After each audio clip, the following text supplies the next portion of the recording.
and welcome to Snap on This, a Marvel Snap podcast. I'm your host, LaurenWhatevs, here with my hosts, Ben and Ree. How were your weeks in Snap? And keep it snappy.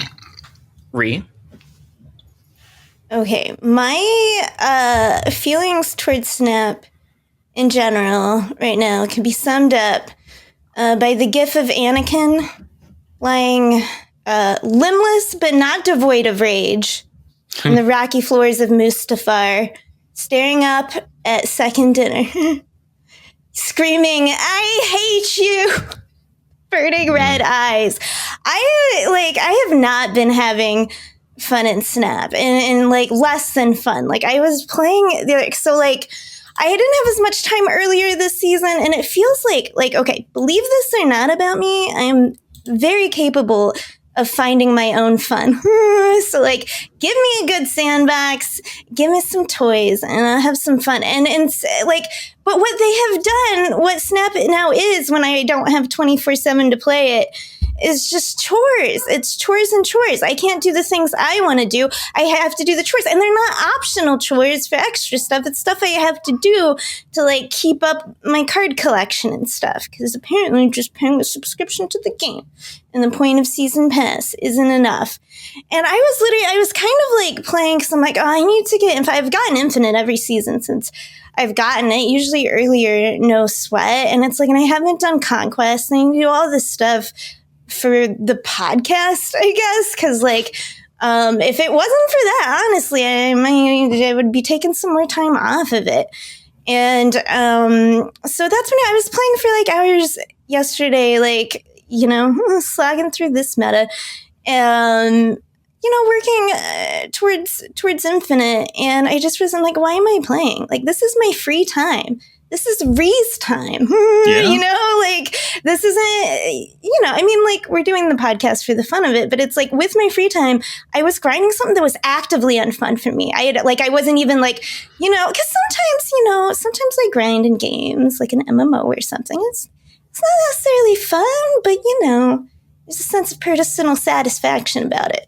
Not this, nothing. I was just literally doing something I felt like I had to do that was 0% fun to me. And I was just like, no, I need to put it down. Like, I don't know. Maybe I just don't even care about, you know, checking the boxes or whatever every month. And I feel like it's funny because I feel like I've seen these, you know, normally I'm pretty happy-go-lucky, so I don't get like, I mean, yeah, sometimes we tilt, but like, you know, I see all these like ask the dev, you know, Discord stuff. And there'll be these kind of questions like, I play your game all the time and I hate it. Please explain. And really it's just kind of a funny thing to me, but I always feel like their answers are never very good. I feel like their answers always amount to like, go touch grass, you know? And it's like, don't tell gamers to touch grass. Because my response immediately to that is second dinner. If you would give me some real fucking grass to touch, maybe I would touch some grass instead of this fucking AstroTurf.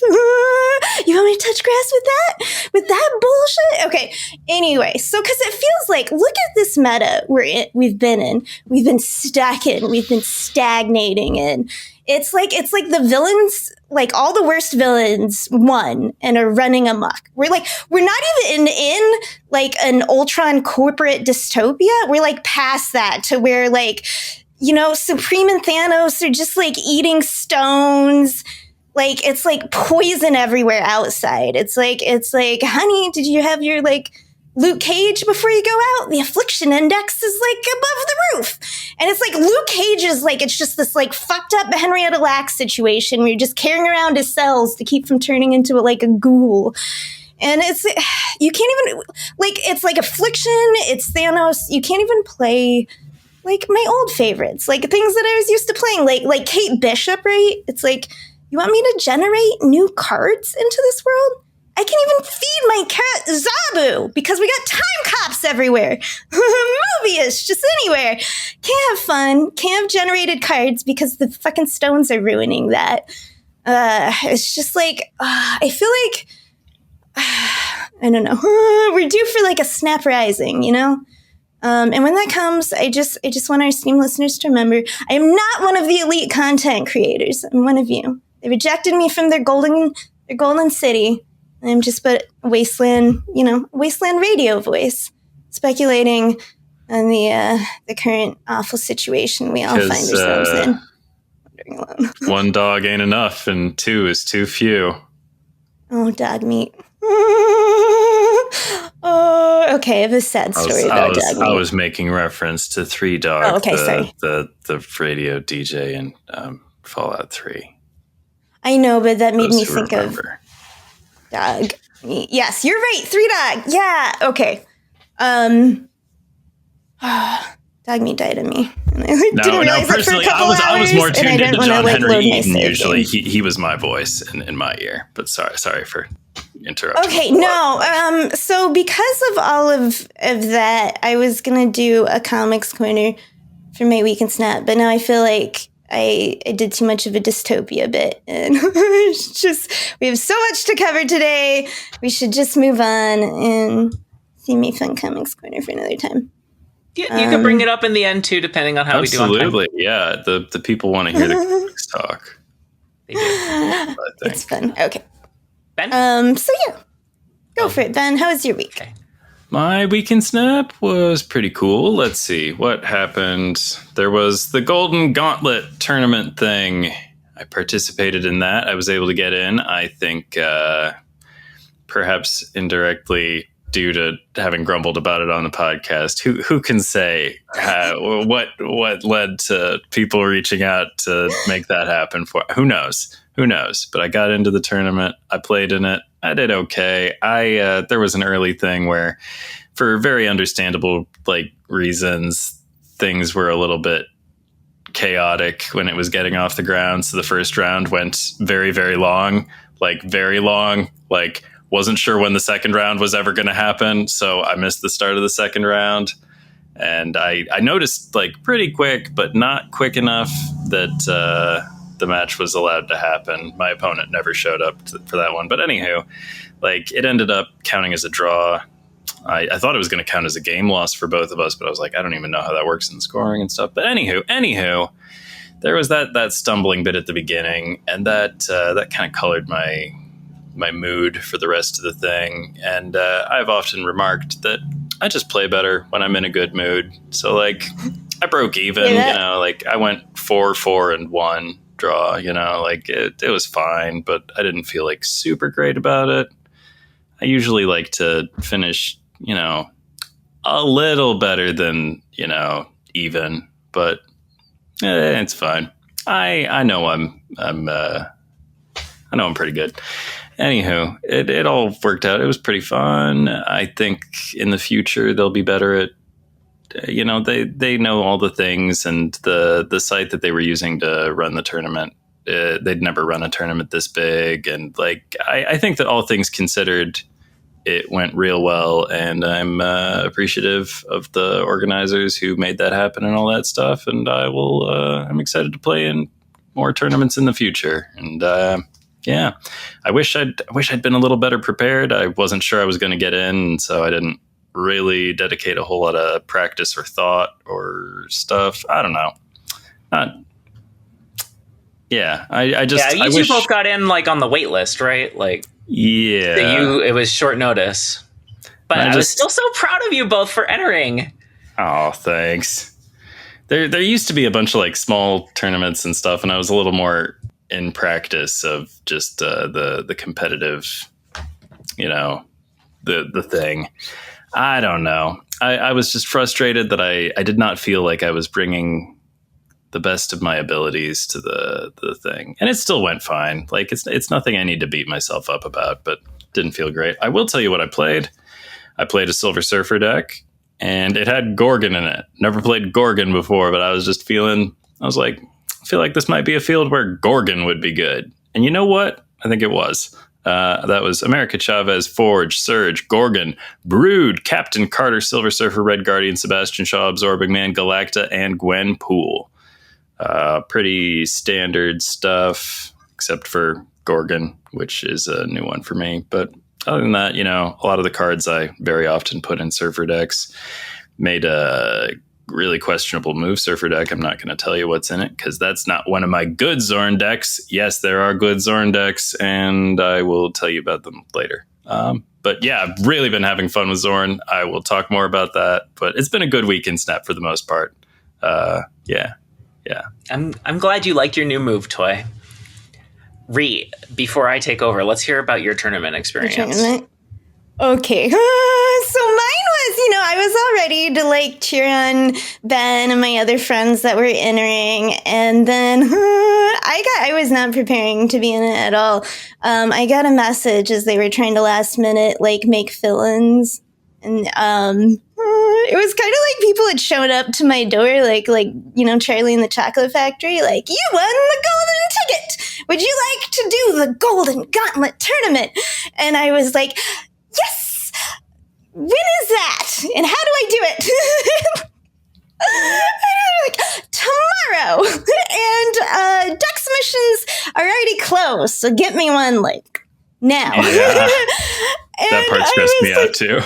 Right, I didn't even have a conquest deck like put together. I've been playing ladder decks, and the thing for me about tournaments is like, there are some people that are like, I will play, whatever and whenever and wherever, set of cards that I think will most get me to win the tournament. I want to be the best player of cards, whatever those cards are. I want to be the best Marvel Snap player.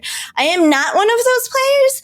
I'm like, that would be nice, but I want to get there my way. I want to play my own decks. I want to play a deck that I built, even if it's a couple cards like off a meta deck or something. I want it to be mine, so I can have some style.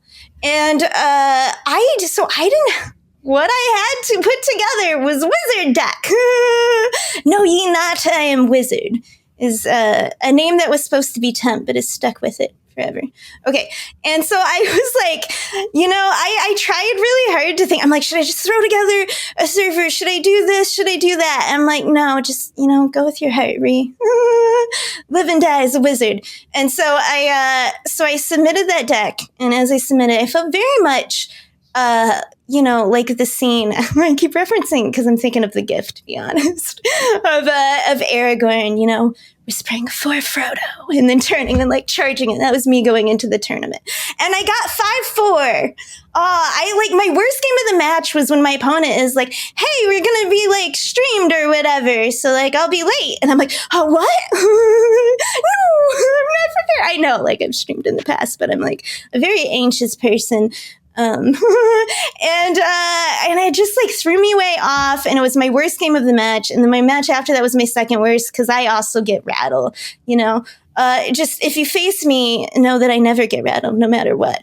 But here on the off record, I get rattled and fuck up hard. But then I was like, no, if I get my swerve back, I can still get top 50, which is kind of cool bragging rights. And we get down to the last game, and I'm like, I win this last game, I'm definitely top 50. I know from how things have been, I know from vibes, how I've been shuffling back. And I'm up against ongoing Thanos, which, my friends at the time all said was the top meta deck. And they are smarter and more in tune with the game than I am. So that's what I was up against with my little meme wizard deck. And I 8-cubed them first game. I 8-cubed them. They just later, they're like, I didn't even know your Hydra Stomper can get that big. I'm like, well, thank you for noticing, And then it's like, okay, all right, I've got him. I've got it top 50 because I do not, if I win an 8-cuber, I do not lose every game after that. I'm not saying I would win every single game or even 2 of those games, but I will win 1 of those games, and that is all I need. So I know I've won. And the next game, I know I've won because I've got Batrock in I've got the perfect hand. I've got everything I need. I know it's in their deck. I can beat them. And I know this is my game. This is someone who has no confidence in herself. I mean, my ability to code only. Everything else, everything in life, 0 confidence. So when I say I know I was going to win this game, know that I mean it with the fire of 1,000 suns. And then the second location flipped, and it's fucking ego. It's fucking ego. with my tricky fucking deck that you need to actually have a brain to play. Right? No.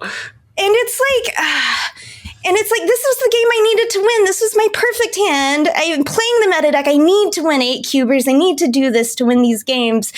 And of course, Ego just like, and they're like all emoting at me while like they get their Wiccan on curve, and then like they put Spectrum drops like at the end, right? And then meanwhile, he's just like, I help you with your like freaking bad wreck and like all your move cards that need to be in specific.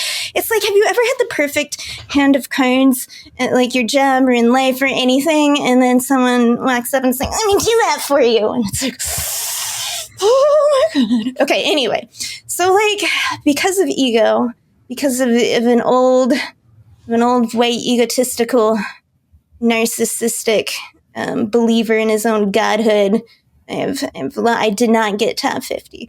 When I ended the afterwards, okay, I don't wanna, like, they don't even know my podcast. They had no idea who I was.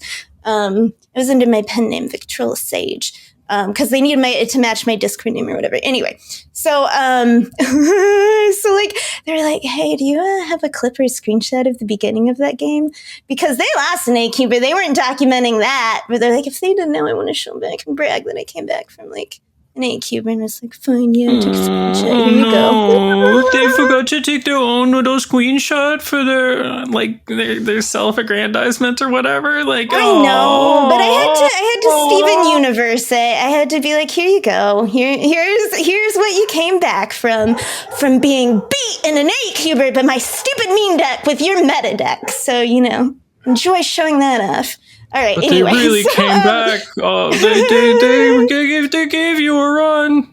That's so disappointing. Nice. Okay, they did come in and like, all right. If they were nice, then I apologize for being a jerk about it. I don't mean to be mean to nice people. I like nice people. Very grateful that I did and stuff, but they were a little insensitive considering it's like it'd been a long day. They won with a meta deck against my meme deck, and they're like, "Oh, that was such an epic win! Right? What an end to the day!" I'm like, one of us feels that way. I tried to be nice to them. Yeah. Oh, yeah, so we didn't. When the tournament ended, the top deck data said I was number 66, which was fun because I got to do like demo and stuff. Mm-hmm. I did it. But I don't know if it shook out. I feel like maybe I saw something later that dropped me down to 75 for whatever reason. So I don't know. Like once tiebreakers were applied or something. I don't know. Yeah, so Top Deck said number 66, but maybe in official rankings that I didn't bother to really look up. Maybe it's less, maybe it's more. So but I did a tournament last minute, and this was how it worked. So we should explain how it worked for people who are maybe interested in signing up for the next one, assuming it runs the same way.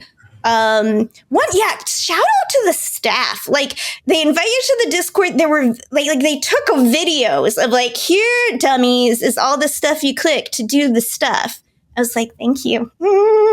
Yeah, they really did a great job with what had to be a very difficult, like, that's a tall order. And there's a reason they were hired, is like, they are proven, like, through Snap Judgments League, and I think also Gunny helped with one of the creator tournaments. Like, it's awesome.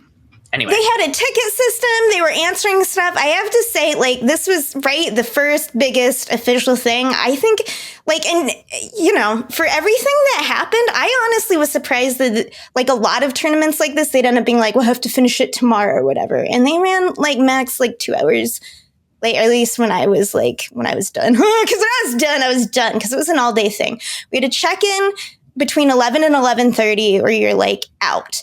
Then supposedly the first round was supposed to start at noon, but of course it was delayed because they had to like figure stuff out. And some parts were like issues with the Top Deck website, which was like out of their control, kind of, and so we finally get started. What they did was they're like, okay, round 1 is up. And then it would show your match and you could click in and see your opponent's deck list. And, that was fun, finding out the deck lists were open with my like surprise card deck.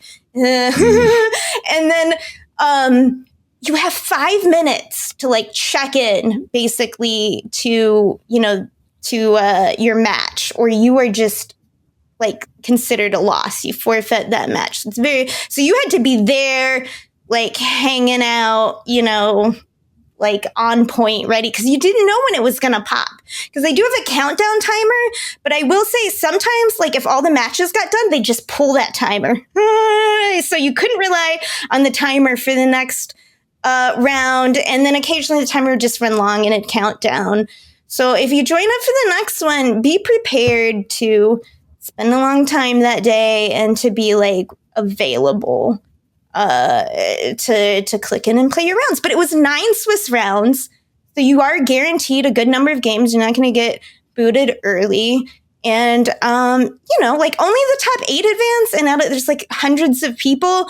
But it's like, like I set myself a goal. I was like, I'd like to get top 100, and top 50 would be like dope for me coming last minute with a meme ladder deck, So, I'll take my 5-4. Let's get out of here. Sorry, I feel like I talked way too long about the tournament. No, you're fine. It's a huge deal. It was the coolest thing you two did, at least in Snap, all week, as far as I'm concerned. For sure. I did not participate. I have an imminent wedding, so weekends are busy. Honestly, every day's busy. There's another tournament coming up very soon. Like, I was surprised how quickly they launched Golden Gauntlet 2. We'll talk about that in just a second. It's like over my wedding weekend, so not happening. But I think I will try to participate in one of these Golden Gauntlets. It's just like, it's such a cool community thing. And even though I'm not an especially competitive player, I'm like you. I think all three of us are this way. We're not spikes winning at any cost. We want to win on our own terms. We want to express ourselves with our decks and that sort of thing. I would much rather, get a moderate score with a deck that's rocking Valkyrie and Cersei than just run ongoing Thanos and say, anyway. So it got announced that they're already doing another one. Sign up should be open by the time you're hearing this on Friday the 30th, if everything works out. And I think the processes are just going to get smoother the more that they run these. Yeah. More friendly time for international players. It's stretched out over 2 days, I think. And then they're doing a top 16 cut instead of a top 8 cut. Triple the player cap, which I think means like 1,200 players, because there were 400 in the first one, as far as I know. So that's, I think it was like 370 something 370 after something. like last minute dropouts. Yeah, they couldn't fill all the waitlist slots, sure. Yeah. But it's still, the player cap was around 400, and so now it's going to be around 1,200. That's awesome. Wow. So I have no idea what the demand is like, because I'm not one of the TOs. But if the tournament organizer, for those who haven't done competitive play before, but it seems like, if there's 1,200 and there's maybe 100 of those are content creators, that's a decent amount for just any old player to get in. Try if you're interested, You can play on your phone. And also, PC if you aren't a content creator, player. grumble on your podcast about how you're not in the tournament, because that worked for me. Yeah, I think that the TO has to be one of your listeners. Shout out to Mod Supreme Models. What did I say? I totally lost my train of thought. Oh, sorry. I was just giving it to. Oh, you were telling people about the twice as many or 3 times as many things for the people, and you can probably get in even if you aren't a content creator. And then I added that if you're not a content creator, you should talk about it on your podcast, because that's really the sure way to get in. It's not striking me. Whatever it was, lost time. Man! In the meantime, I heard someone talking about Marvel Snap in the wild, who isn't one of us that knows way too much, who can list a variant. We all just know what we're talking about. I don't know too much about the game. It's I forget as much as I'm since I became a podcaster, I feel so bad. I used to be so in tune with the game. I would listen to podcasts and be like, I know more than these fucking people. They're not up to date on the news. And now I am one of the podcasters who's I'm too busy. I'm not up to date on the news. But I heard someone who is not up to date, who just plays Marvel Snap, like without being part of it at all. And it was beautiful. They're like, oh, I love how I can like customize like all my cards. So they like look unique. And they're like, oh, I love just building like decks of like X-Men and like Avengers. Like some of them don't go together all that well. And I just listened enthralled. I wasn't like, you will never have heard of me, but I do a podcast about Marvel Snap. I was just like quietly like, are you saying about Marvel Snap? I was just like, oh, the joy when ignorance truly is bliss. If you want to enjoy Snap again, just know less about it. Okay, sorry. I am very fascinated in the casual audience because they are a big portion of a huge portion of the player base, presumably a decent portion of the paying base. And yeah, they just engage with the game in a totally different way. Mm-hmm. And I think that's something we forget, like everybody who's like involved in the community or like, you know, like get really noisy about stuff or follow all the news closely. It's like the majority of the player base doesn't do that. Like and the developers need to serve the casual players very much, as well as the highly engaged players. I've gotten a lot more casual over time too, of course. And you all who have been listening know I've also kind of been cool on Snap the past few weeks. It's been a rough meta, but recovered that very effectively. So instead of really covering that, I'll say watching the tournament, I watched, I don't know, an hour or two. It made me a little more excited about the game. It was very exciting to see people who weren't playing meta decks do well, or to see players, you know, to see upsets like, that's what I was saying. The winner of the tournament was a phone player, always plays on his phone. He is one of the best ladder players. Like he is consistently high leaderboard, but he's not a content creator. He doesn't use Untapped like a deck tracker. And he won. And that makes you cool. Not with Thanos. He won with Move Bounce, Derek. It was awesome. And I think maybe but he goes by Derek? No. He needs to go by like Thundercat or something. Well, I mean, the other top two, I think, was Butt. Certainly top 8. Another player, not content creator, who, I mean, does make a lot of decks that end up in like Pulse Glazer's videos. Mm-hmm. Yeah. And so like influences the community in that way, sort of a creator, but not like a content creator, you know? Anyway, I think that's super cool. There was a light in the darkness for me, besides the tournament, which was fun to watch. Safety Blade, oft mentioned deck crafter, has made a Pixie Cersei deck that I have been having so much fun with. I haven't seen it. Oh, excited. Yeah, I think it's pronounced Pixie Loves Cersei, but it uses emoji, so who knows?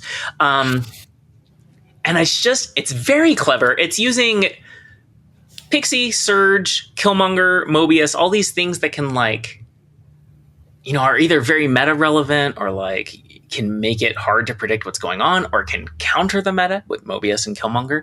But then you hit them with Cersei. They're all great Cersei targets. Like Mobius is effective on turn 6, and then you transform him on the last turn.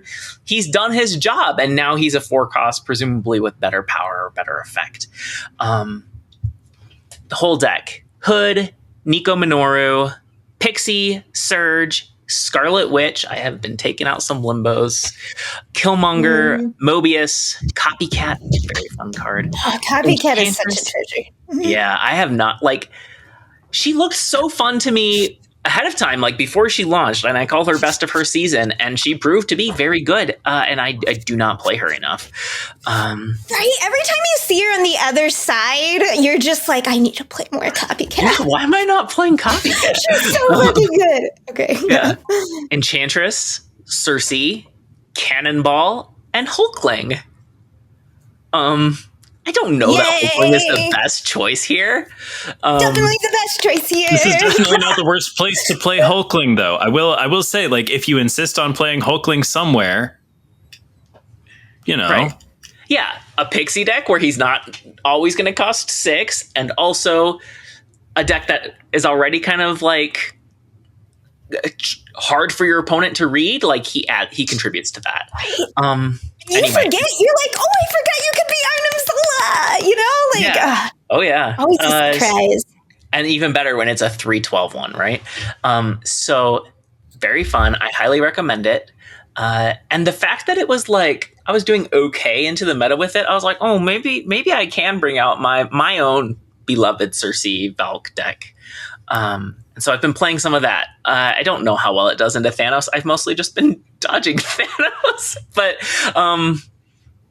yeah, I've been having fun the past few days. But I have also experienced that like it feels like chores, and I don't like that. And I would pay, season pass, I don't know, plus if it meant I just didn't have to do chores. Didn't have to worry about chores anymore. Yeah. It is, I pay a subscription. Like, I don't want that should take care of it. We have fun with the time I have for Snap.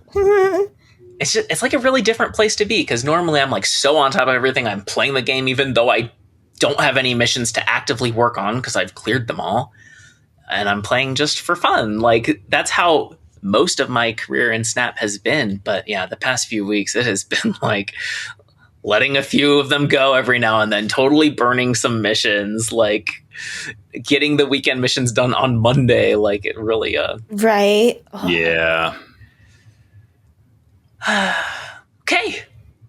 Anyway, OTA today, a patch and an OTA next week, because they moved up an OTA. So but aren't we going to talk about the new card first? Or we will. I was just saying. Okay. This is relating to your weekend. I see. I'm trying to stay optimistic and like, second dinner, don't skip an OTA again. It's bad. Yeah.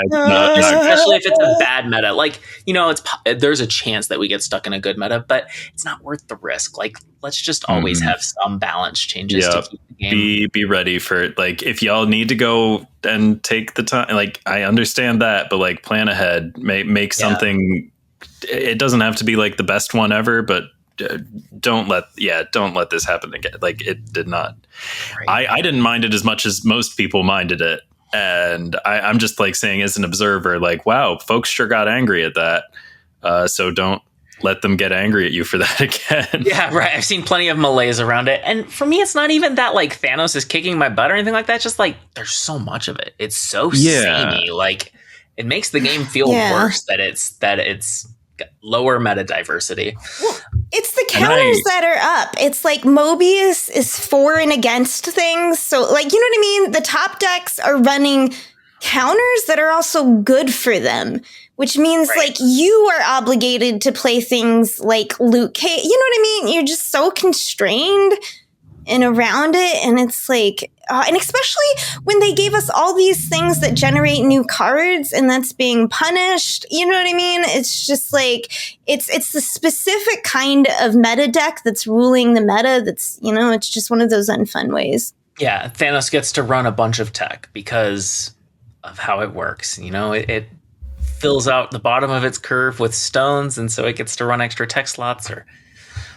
But the reason I wanted to make sure we were talking about Xorn next was because the mood's about to change and it's about to get a lot more positive, folks. Because I've got a deck that's been kicking a lot of Thanos ass, and oh my gosh, if anybody just wants like some beautiful screenshots of like 8 cubers of all Marvel Snap's worst villains getting their asses handed to them. I've got beautiful pictures of hilarious things happening to Bullseye decks, Thanos decks, Affliction. I'm taking little snapshots of all kinds of ass kickings. It's beautiful. Okay. Let me introduce the card and then you can pop off. Xorn 2/3. After any 3 or 4 cost card is played here, move it to another location. Take it away. Yeah, I love this card. Very cool, right? It's like, hey, what if Topaz was also kind of Juggernaut and like cost 2? I don't know. Like this, I mean, it's not exactly like any other move card because they're all different. But like, hey, general rule of thumb, if the card moves cards, it's a good card. Like, unless it's Hercules. Hercules is like the one that proves the rule or whatever. Well, we're going to talk more about Hercules, and I'm going to be saying different things about Hercules soon. I think my opinion of I haven't gotten to play him yet, but wow. But anywho, let's talk more about Xorn. All right, what decks am I playing with Xorn? let's talk about the real good one that I've been playing on PC because I had a feeling it was real good after playing it on my phone. That's usually how it works. I play things on my phone, and then if I need to prove that they're real good, I take them over to the PC and I play with the tracker on and stuff. So right now on my Untapped, this deck is sitting at a 68% win rate after 25 games. 17-8 record, more than 25 cubes, 27 cubes. So that's a cube rate above 1. I know it's a small sample, 25, it's whatever. But as I said, I only started playing it on the computer because I was so sure it was kicking ass on the phone. Anywho, the deck. Attack, the Leaper, Scream, Craven, Xorn, Spider-Man. Spider-Man is still such a great card. Love Spider-Man. Silk, Hydra Stomper, Vulture, Red Wing, Cannonball, Heimdall, and Magneto. And what to say about it? Xorn is kind of a card that you should probably like play for yourself so you understand like what's good and cool about it. But let me just tell you what I like to do with Xorn. I like to play Xorn either on the left or the right. I very rarely play Xorn in the middle. I'll play Xorn in the middle if like there's a location that I'm trying to leverage for some purpose. Xorn is very handy for like handling location stuff. Your location problems, making location problems for your opponent. Another thing that's cool, if you've got priority and you suspect that your opponent is about to play some 3 or 4 cost cards somewhere, you can just play Xorn there and mess their whole thing up. So that's pretty cool. That's the Juggernaut functionality I was talking about. But yeah, usually I put him on either the left or the right, depending on like the circumstances and the cards you've got in your hand. Because like he does cool stuff setting up for a Heimdall at the end. He also does really cool stuff setting up for himself. That's right, Magneto. Boom. Turn 6 Magneto. There's gonna be space on that Xorn lane to pull some stuff in. They didn't fill the Xorn lane. You can't fill the Xorn lane. They can't do it. I mean, I guess Thanos can sometimes with like a bunch of stones, but they don't want to. And it's like, you'll basically nobody's ever filling the Xorn lane. So you can always Magneto stuff back onto the Xorn lane. It's going to be fine. Great with Scream. Great with, it's just like, it's very cool to know where your opponent can put things. Like just being armed with that information is very valuable. And you're the one who knows where the Xorn is going. And like, you don't know where the stuff is going to go. But if, for instance, you played Xorn on the left lane, you're fine with either of those other places because they both scoot over when you play Heimdall at the end. Like wherever it was, just like know that that's what's going on. I don't know. It's hard to like once y'all get Xorn in your hands. Once you start playing with Xorn, you will see the appeal. So many like Xorn is just such a turn 5 rock star with Vulture or Red Wing. I mean, like that's 5 energy for 8 stats on the board, and then like whatever you pull out of your hand. And in the deck that I've described, the thing you're pulling out of your hand is Cannonball, Heimdall, or Magneto. So like it's gonna be I don't know. I was initially skeptical of the Red Wing thing. I was like, is Xorn going to be enough to make me like Red Wing, a card that I've wanted to like, but have not really succeeded in finding affection in my heart for. But yeah, I like Red Wing with Xorn. It's real good. Also, I feel really bad. It's kind of making me not like Topaz as much. I don't always want to shove everything into the middle lane. It's like super predictable, gets super crowded, and it just like causes traffic jams for stuff I want to do, you know? What else? So is that difference there? more about the ability? You like Xorn's ability better? Mm-hmm. Because the cost is also, I'm assuming, part of that. Yes, it definitely helps. I think Topaz would be better as a 2/3. I still like Topaz. Topaz does a cool thing, and like the predictability is neato. But yeah, I just think Xorn is in general doing like more of the stuff you want. Also, Xorn freed me from, like in these Heimdall decks I build, I very often I want the current version of Dagger to be good and correct in there, but like nope. Last time Dagger had this body with that text, it was good, but in 2025, 2/2 dagger that gets +2 per card is like not good, which is kind of a bummer. I mean, like it's fine in move bounce. Like, you know, if you're doing like move bounce stuff, I think you can probably do it. But like in the Heimdall thing,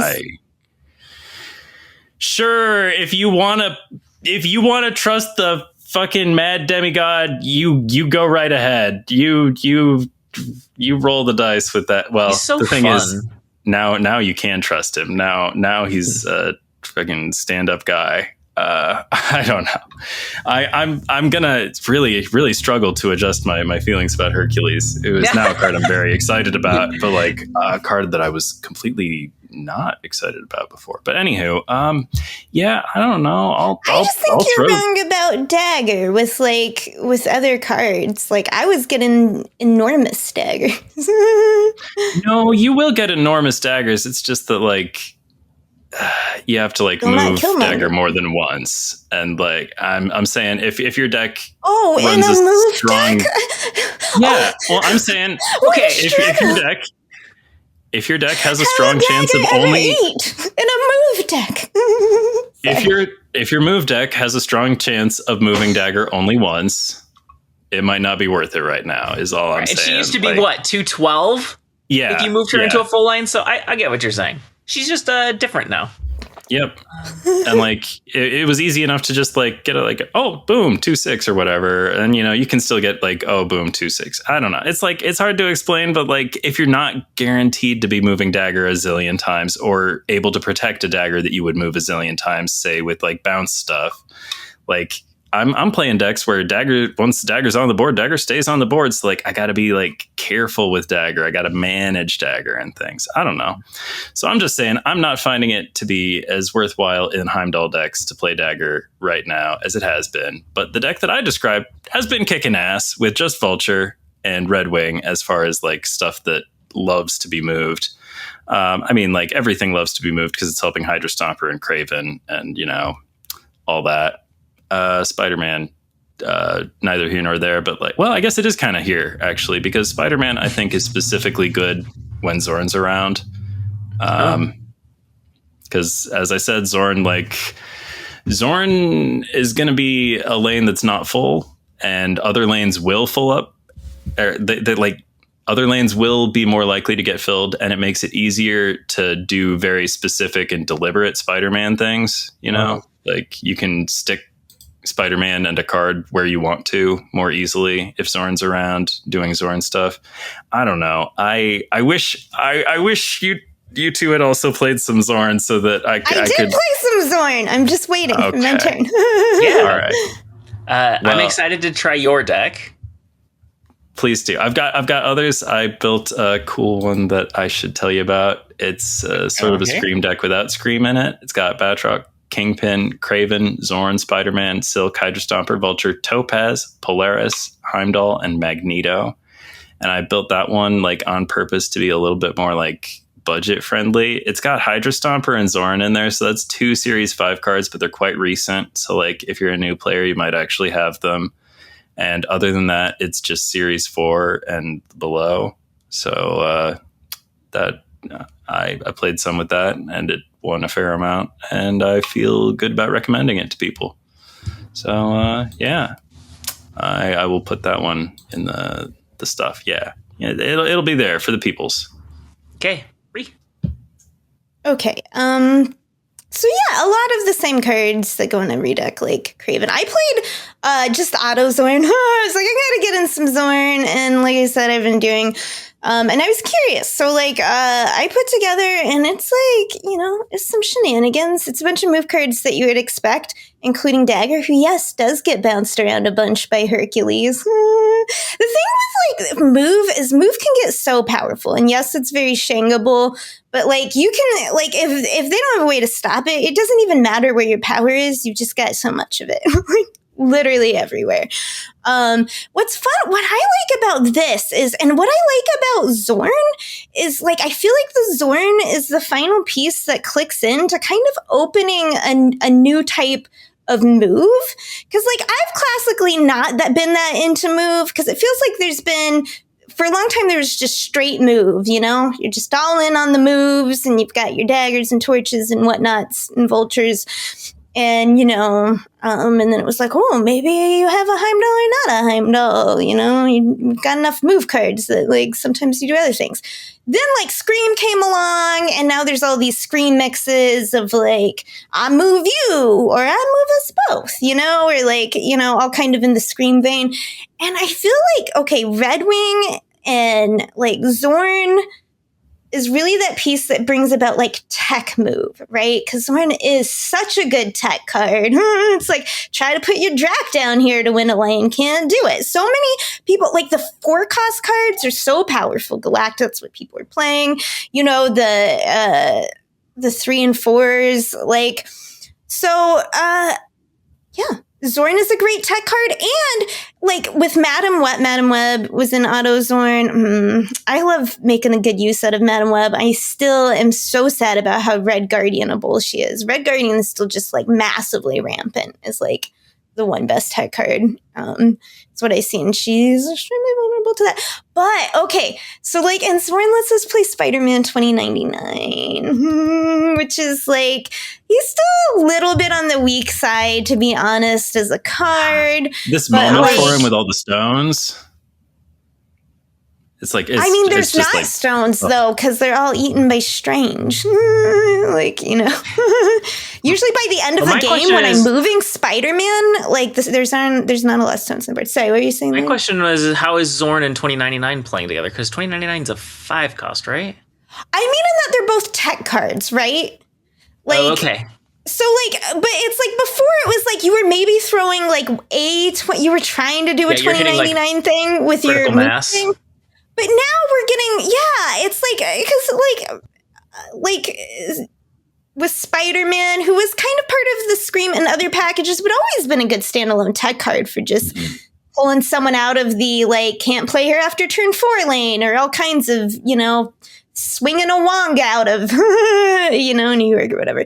And it's like, and now I feel like I can play this, because when I'm playing this deck, I can tech a lot, which is not usually moves just kind of playing solitaire on its own side of the board and hoping you're not, like, shanging it or whatever. You know what I mean? It's a stats deck for sure. Yeah, and this is the opening where it's like with stuff like Xorn, you're playing Red Wing deck. You're playing stuff that isn't just power from move, but that uses move as the power in combination with tech pieces to interact with your opponent's deck, which is more interesting to me, which is kind of where I've been finding joy. And Xorn, like Ben said, Xorn is just like is a great card because it's offensive and defensive, and it's cheap.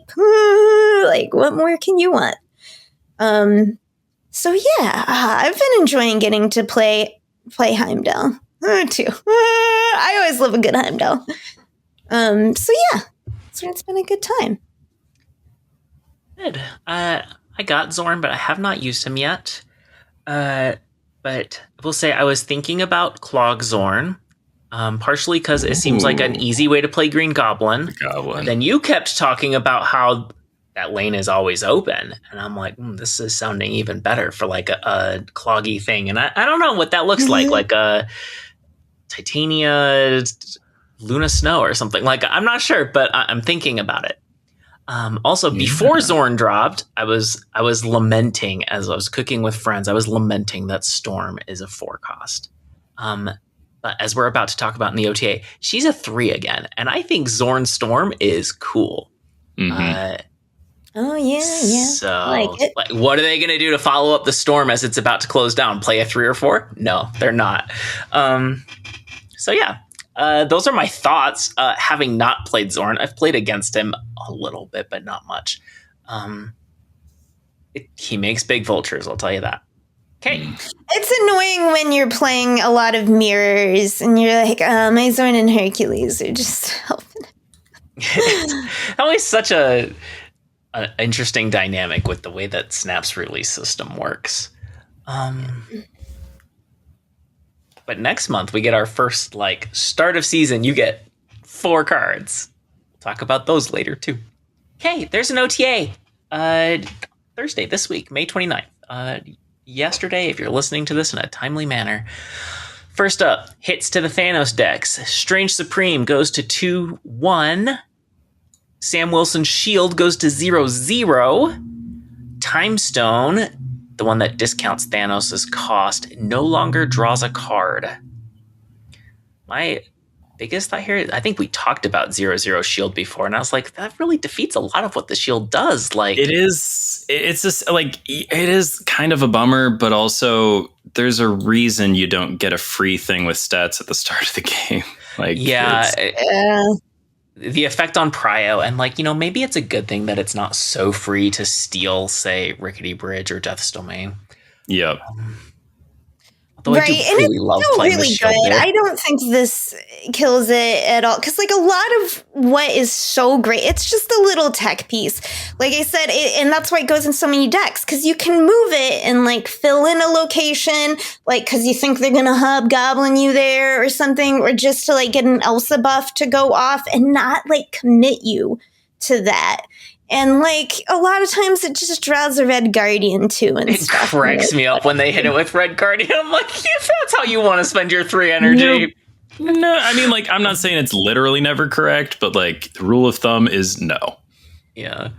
Its value is in its ability usually to move. And this is a big hit, because the Prio is really good, the ability to just win a Rickety Bridge kind of stuff with no work, but so this is a good hit to it, but I don't think this kills the card. Yeah. No, not at all. And you can still give it power if you really want to, right? Spectrum decks still give it power. If you really want to, you could merge something onto it or hit it with a, I don't know, Ironheart or something. Surely there's a Nomura deck out there playing Sam Wilson. Thanos needed on a the hit. hot location, I saw so much Nomura. Like, which hot location? Genosha. Oh, interesting. I haven't seen any of it. I saw a ton of. It made me sad because I love Nomura, but I felt like she used nefariously with like Thanos and stuff, and it's like, no, Nomura would never. Hazmat goes from 2-2 to 3-3.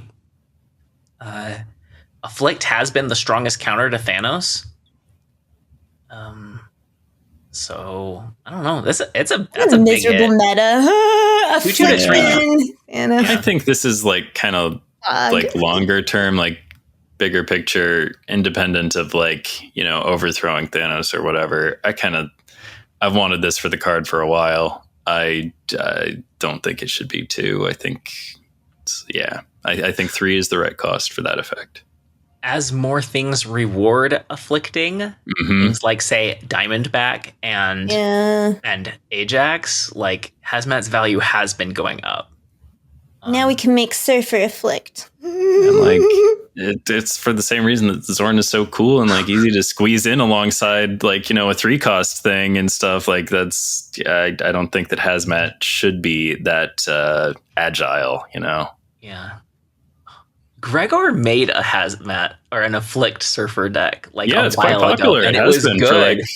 for like it still is. Like Toxic Surfer is still fine. Oh, I don't know how often I see it, but yeah, that's maybe more real now. It's been real enough that I've been avoiding playing it because it's too real and not mine. It's not hipster enough right now.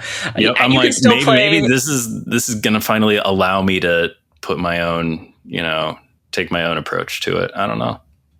We'll see what happens. It's reasonable if Hazmat and Luke take up your entire turn without any energy to spare. Okay. Sauron goes from a 2-2 to a 1-3 and doesn't hit your hand anymore. Only removes abilities from ongoing cards in your deck. This is a wild change. It's a big nerf. You think? Being a 1 is nice. I've played a lot of Sword. I've played I defer to your expertise on this. Like, you have to tell me, is this a buff or a nerf? I think I played Xorn for like an hour yesterday or something. I don't know. I don't know how much time passes when I do things.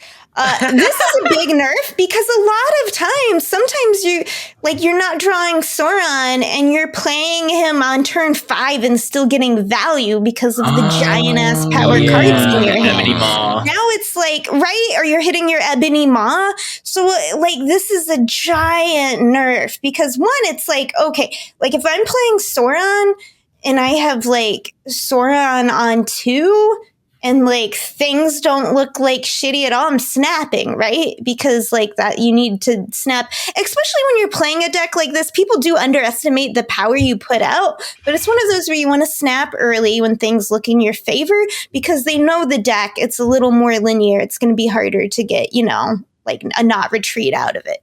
But like now, so that was good, like I said, but it's like even when you got it late, you were playing Xorn on turn 4 and turn 5 because all of the cards you have in your hand that are like, you don't want to fucking play a star brand that has not been Xorned or zeroed. You know what I mean? Typhoid Mary is now -2 to all cards at her location. So if you're not trying to save him from a Shang, like, which you need to kind of plan out, it's like, this is markedly worse. Like this is a nerf. Xorn is getting a new tool with Nightmare, which we'll talk about in a little bit. But yeah, I can see it being a big hit. Like Xorn decks, I think a lot of them run Enchantress or Zero just in case. Yeah, but now they redundancy. kind of have to have that Enchantress there. And yeah, definitely a huge hit. The problem is with Enchantress, they know, right? The problem is the Xorn deck is so known because it's a very small set of cards, right? I mean, it goes with Surtur now, but it's still like a really known deck. And so you put on a stuff planning to Enchantress it later. There's so much Cosmo in the meta right now, right? Like that's a risk. And like I said, Starbrand, a lot of these, and Red Skull, they are huge liabilities as they should be if you can't negate them. And, and then it's like, sometimes you're just lining 0 up for next turn. I don't know. I know that Xorn, people who play Xorn all the time are probably super bummed about this change. Yeah. As you've explained it to me, I'm like, I totally see it the way you are saying it. Yep. This sounds like a hard one for Xorn fans. The description that they gave for the patch, it's supposed to be a nerf. Like, yeah, that was their justification. They were saying they were concerned Xorn was going to be the best deck if, with the other changes they were making, that it was just going to fill that void, and that it has been flying quietly under the radar lately. It's funny how some cards can do that. Like, I know Xorn has had very good stats lately, and also evolved Abomination, and apparently people are running him in a package, like an Evo package with just I've been doing that this whole time. That's the only way I play high Evo is just for Abomination and my Affliction decks. Yep. Yeah, that's all. I never play Cyclops or anything. I just play Evolved Abomination. Turns out a 0/9 is a good card. Yeah. Makari goes to 3/3, as she was meant to be before they pre-buffed her when everybody was really down on her. Except for me. I always believed that's in true. her. You believed, and you were probably right all along. You were a Makari I do truther. feel that way. Yeah. I think this is sensible. Like, she is like 4 free stats. Like, yeah. I bought myself, I'm very scarce on the variants I get, and I did get my Makari, the throne Makari. I'm like, you deserve a throne Makari. Ooh, I'm also even sparser on variants, and I got one this week. I got the new Fire Hair. It was 700 gold, and I loved that card. Yeah, it's pretty good. I just got the new Iron Patriot too, because it's by Nicola. I'm not going to attempt his last name because it has 4 diacriticals in it. Nikki C. Yeah, I love every single piece of art. It's so good. Yeah, I think every single one of his cards variants that I have is the one I'm running on my custom. Yellow Jacket, also a Green great Goblin, follow on Blue Hobgoblin, Sky, Craven. Yeah, his art's phenomenal. Anyway, Iron Patriot couldn't resist it. could he create any? Are there any 4-cost Nicola cards that Iron Patriot could create? Oh, I guess 5. Almost certainly. There's Hobgoblin. For sure. Maybe some I others. saw an Argerm Scream today. I don't think that's out, but I was playing against a Loki, so, you know. It generated one. It's so Yeah. fun that it can do that. That is cool. Okay. Next up is a large OTA, which, you know, good because of how long of a wait it's been. Kahori gets just a text update to clarify she can't target herself. It says other cards now instead of just cards. What is it? Isle of Silence is in play again. It had a really weird bug with Iron Patriot where it would loop the animation over and over again. Apparently they fixed it. Storm goes to 3-2. I'm so happy about this. Storm definitely is an example of a card that took a bullet for somebody else's sins. Yeah. What they are doing is they're making it so that when you Legion a flooding location, the copied ones don't inherit the timing. So they will still be flooding the following turn. Which is how Mirror Dimension used to work. Yeah. And I'm interested now with this change if they're also going to revert Mirror Dimension to not inherit the timing. I'm just curious as a getting to know my co-hosts thing. Before Legion came out, did you all expect the Legion Storm interaction to work the way it has worked? Or I personally expected it to work the way it is now working. I thought it would copy Mirror Dimension. Mm-hmm. Yeah. Which at the time... thought that. Yeah. But they even said that they weren't like that they made the decision because of how playtesters expected Legion to work. And so they expected it to work the other way, which I found very interesting when I read this justification. I was like, so the playtesters had a different like intuitive sense of how the rules work than I did. And that's why I asked you guys how you felt when Legion came out. And that because that surprised me because I thought it didn't make a damn lick of sense. And I have continued to kind of, I mean, like, I understand why they think it makes sense. Cause, you know, like, sure, you're copying the thing and it had the timing of the, you know, like, I guess I see the other way to look at it, but like, it has always seemed backwards and like a bit of a leap to me. Yeah. I think it's kind of a funny reason for it. Like, I would understand if they said we made Legion work that way because of Rule of Cool. Like, it was a cool interaction like that. I'd understand. But anyway, so they're only breaking the 2-card combo, Storm Legion. The 3-card combo involving War Machine will still work. Storm, War Machine, Legion. And I think maybe that's okay. And I'm sure if it's not, they'll adjust it again. But, you know, if it requires 3 pieces on curve, it's probably not that big of a deal. Yeah. Toxie gets a buff from 2-1 to 2-3. They were very conservative with her. Yeah, they were. I'll play her some more. This excites me because I want to play her some more, but nobody else will because it doesn't move the needle for anyone else. The thing is, I like the concept so much that like I tried the 2-1 version and I thought about like what, you know, I told myself I would try. I would at least give a chance to a 2-3. Like you know, there were only so many things they might have done to it, so I did think about it, and like, this might be enough. We'll see. It is a clunky thing. Like, and she's not a Ravona card anymore, so you can't try. Yeah, I wish it was 2-1. Wish it was 2-1 plus 3. Plus 3. Like, that's probably worse, but it's cooler when you hit your. No, it makes it better. I feel like everything that gives something plus 3 power is mostly turned out to be OP. It's the magic number.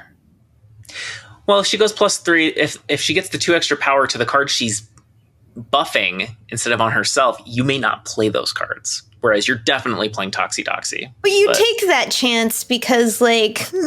right, yeah, what if you're doing that's what you want her for. Or that makes her better at what you want her for. Yeah. Rude. You don't want the power in her. She's a 2/7. How bad can she be, right? I mean, pretty bad, maybe. I don't know. I want to believe. She's such a deck building requirement. It's like, okay, she goes with Jeff, and then I'm like, that's it, sold with my, like, because I love buff stuff, but I feel like she's going to be hard to be the slot in the deck you don't want to replace with something else.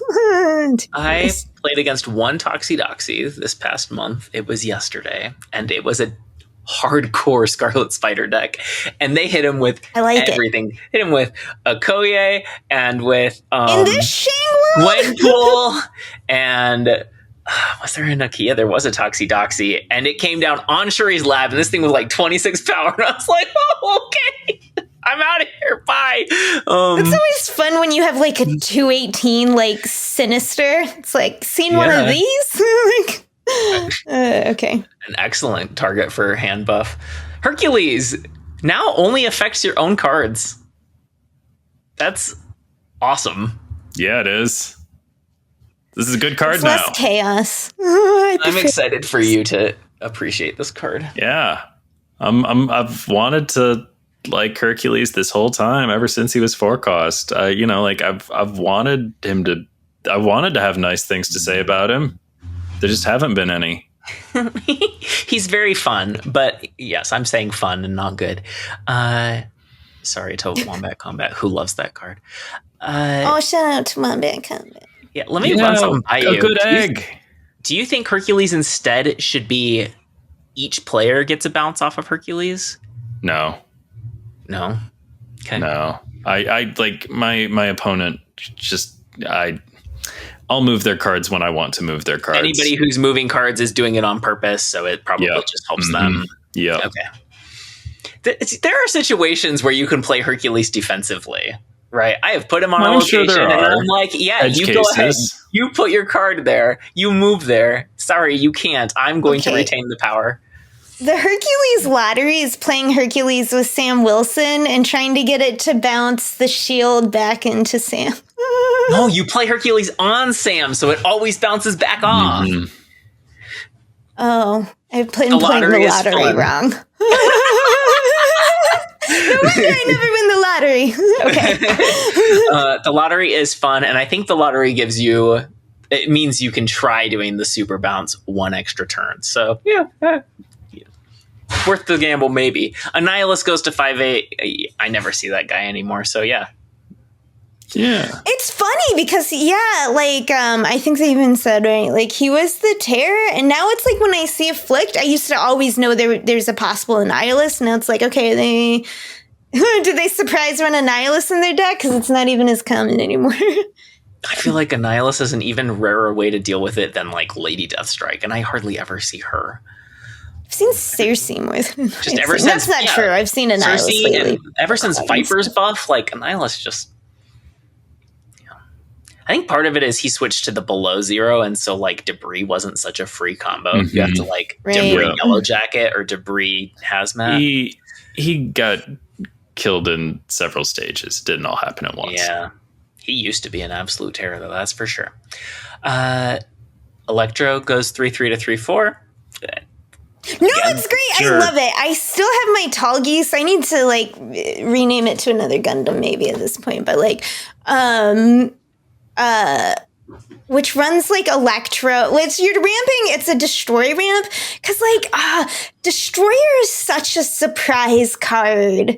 Like anymore. It's so great. Because remember like back in the old days, like the old reliable deck, like people would go to a Spectrum Destroyer. Remember that? Like the two roads diverged in a yellow wood. Yeah. But like now he's fun because like because people, I'll like put out my little Destroy stuff, my little X-23 and Wolverine, and like, snap, because they're gonna like Cosmo it and stuff, and I'm like, like, you think I can't reach them from over here? And like Electro was a big part, and honestly, with Surge and stuff, I'm like, does Talgi suck anymore? Like, because my deck, because it's like an Electro ramp, it's based on destroying stuff, but this runs like null, right? So like, I mean, I get it's just one power, but I'm just like excited because I still have decent success with my with Tall Geese, and let's fucking go. As they said, the power will continue to increase until morale improves. Look, I think he's an interesting deck building challenge. I'm all for them making him. Yeah, I will be shocked if this point of power. I mean, like giving a card a point of power does make it win more games. So Electro did get better. I just don't think this point of power does. This is like one of the least significant points of power they've ever handed out.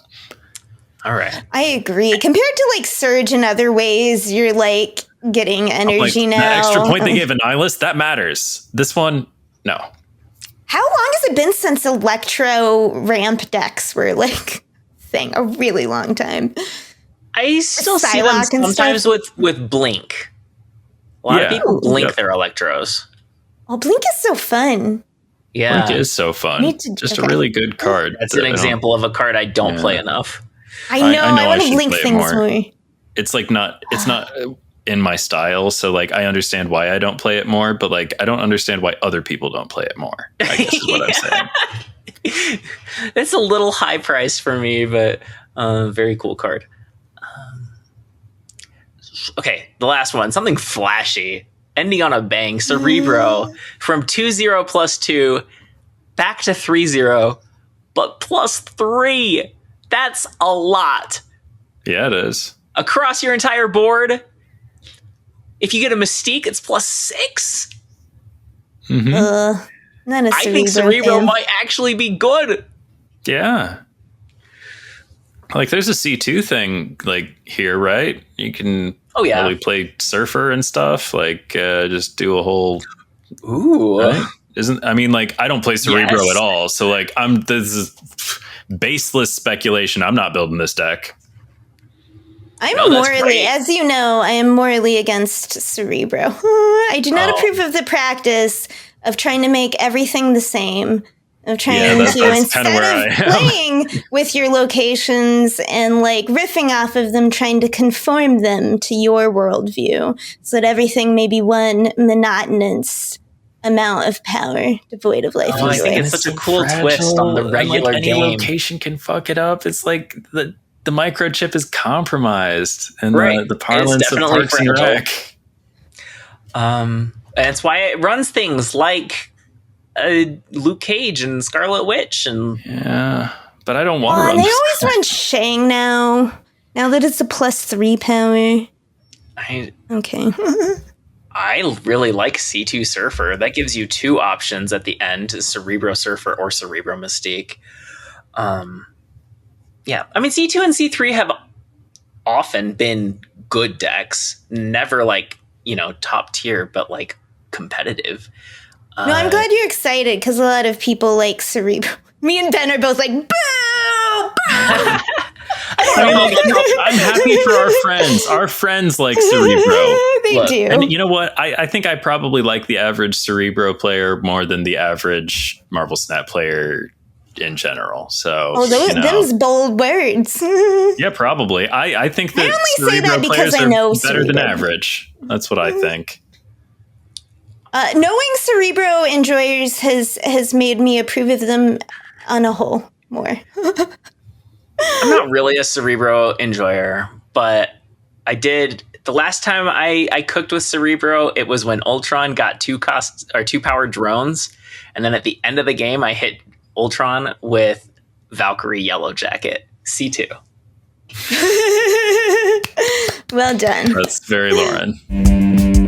All right. Next season, June is right around the corner. First week of the season, we have 4 cards.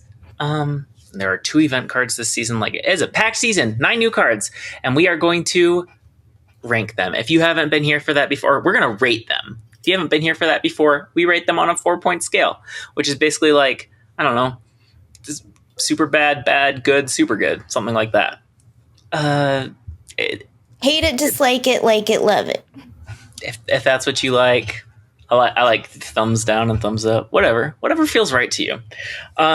First up, our season pass card, Merlin, a 2/3 at the start of each turn. Add an incantation to your hand, which, like Agamotto's Arcane Arts, it's just a thematic name for a skill. The 3 possible incantations are Omniversal Presence, 1 cost. On reveal, replace this location with a new one and give Merlin +2 power. Once in future, also 1 cost. On reveal, shuffle your lowest power card here into your deck to get +2 energy next turn. Polymorph, also a 1 cost. On reveal, transform your lowest power card here into one that costs 1 more. Ree? Okay. So this one's a gimme. You know how I feel about wizards. I love them. 4 stars no matter what. I'm gonna play the shit out of this card. I'll probably even just meme or I'll put it with Agamotto and Pixie for fun.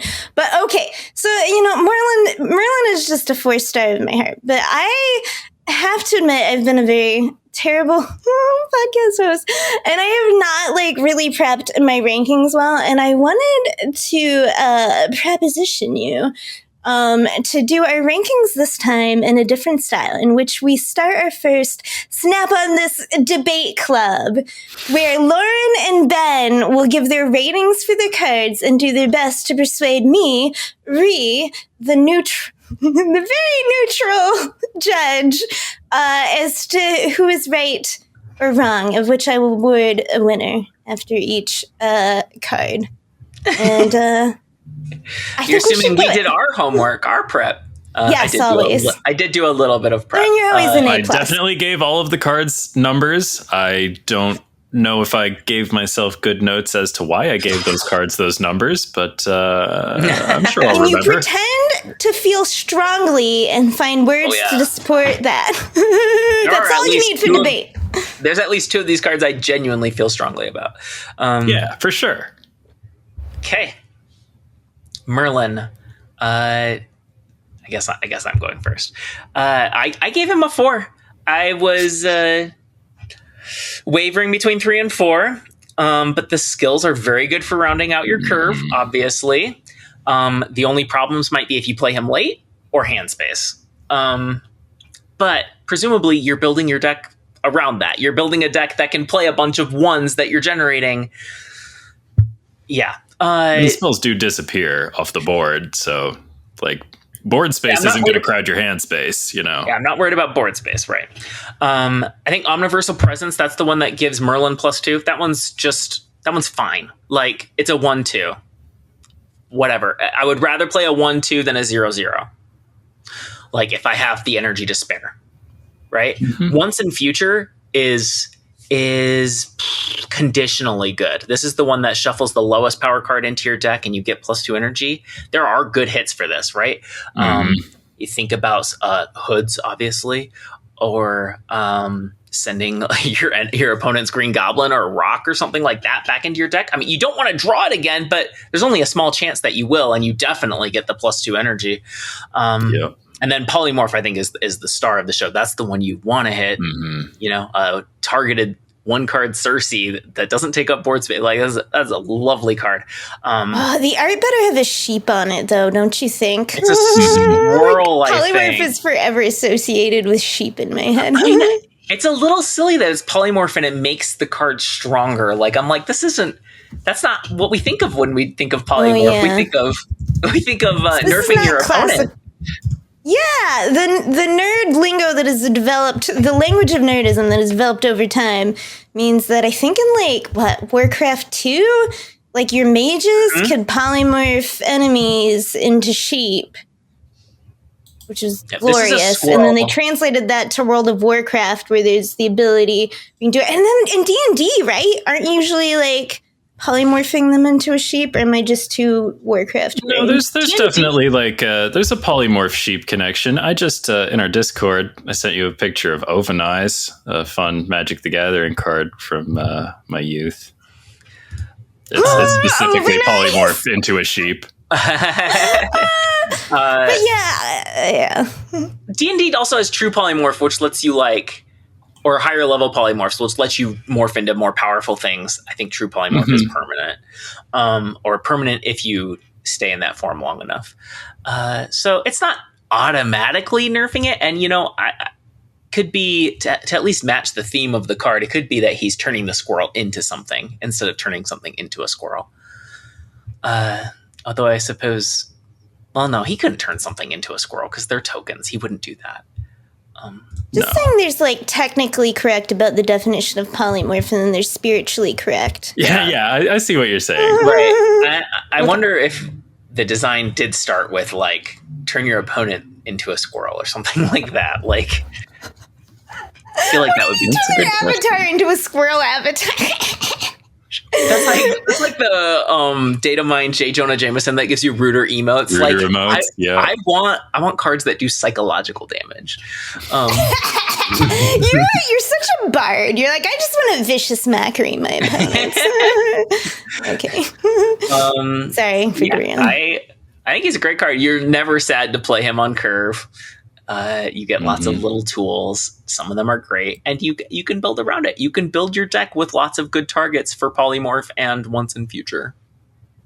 Done. Yeah, well, so much for the Snap on this debate club thing, because we're all in agreement on this one. This is a 4-star card. Oh my gosh. When we first saw this in like the data mines from one of the patches, I think I was overwhelmed by the sheer number of cards. There were a bunch of things that made spells. I think I was a little confused about who had which spells and stuff, because like for this week when I was looking at Merlin, I was like, holy shit, this is a very strong card. And that was not the reaction I had the first time I saw it. And that was when Polymorph evolved a thing into something that cost 2 more. So they've taken it down a notch since I actually last saw it.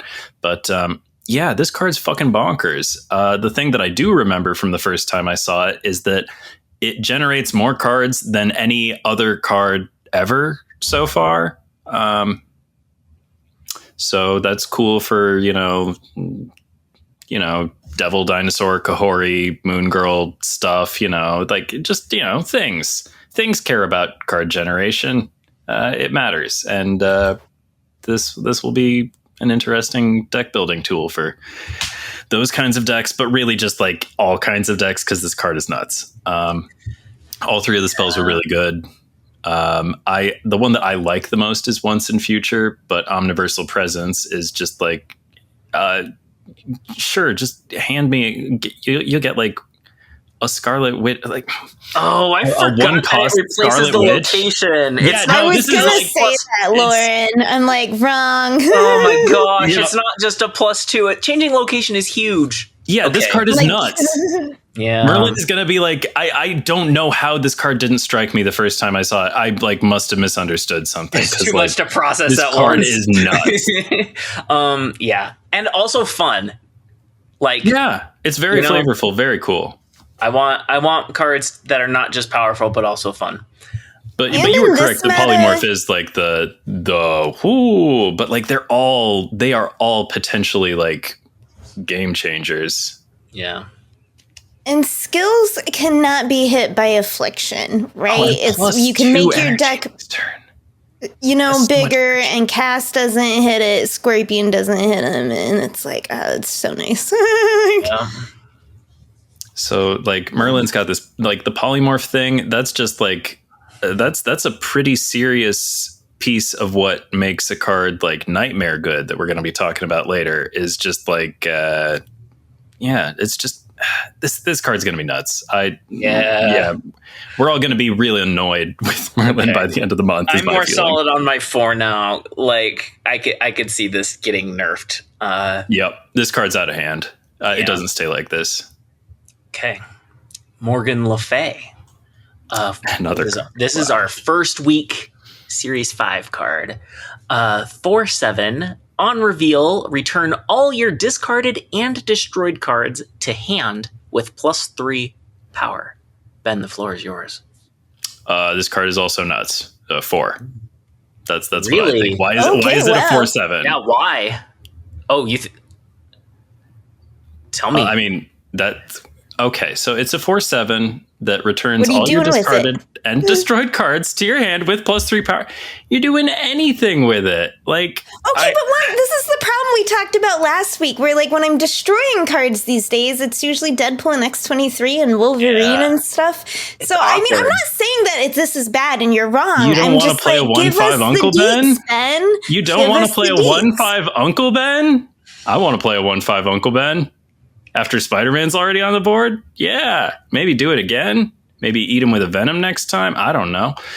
Maybe you ate him with a Venom the first time. Maybe that's already happened. So you're thinking like a fire hair, like kind of nonsense? Could well be. I don't really build a lot of Destroy, but like I get in there and I tinker and I dabble. But mostly I'm like, seems like a pretty cool card in discard. Honestly, like, Okay. I confess I did not prepare super hard for this week, but I'm just like, I'm looking at a 4/7 that like gives you cards that you want to get, and it makes them big.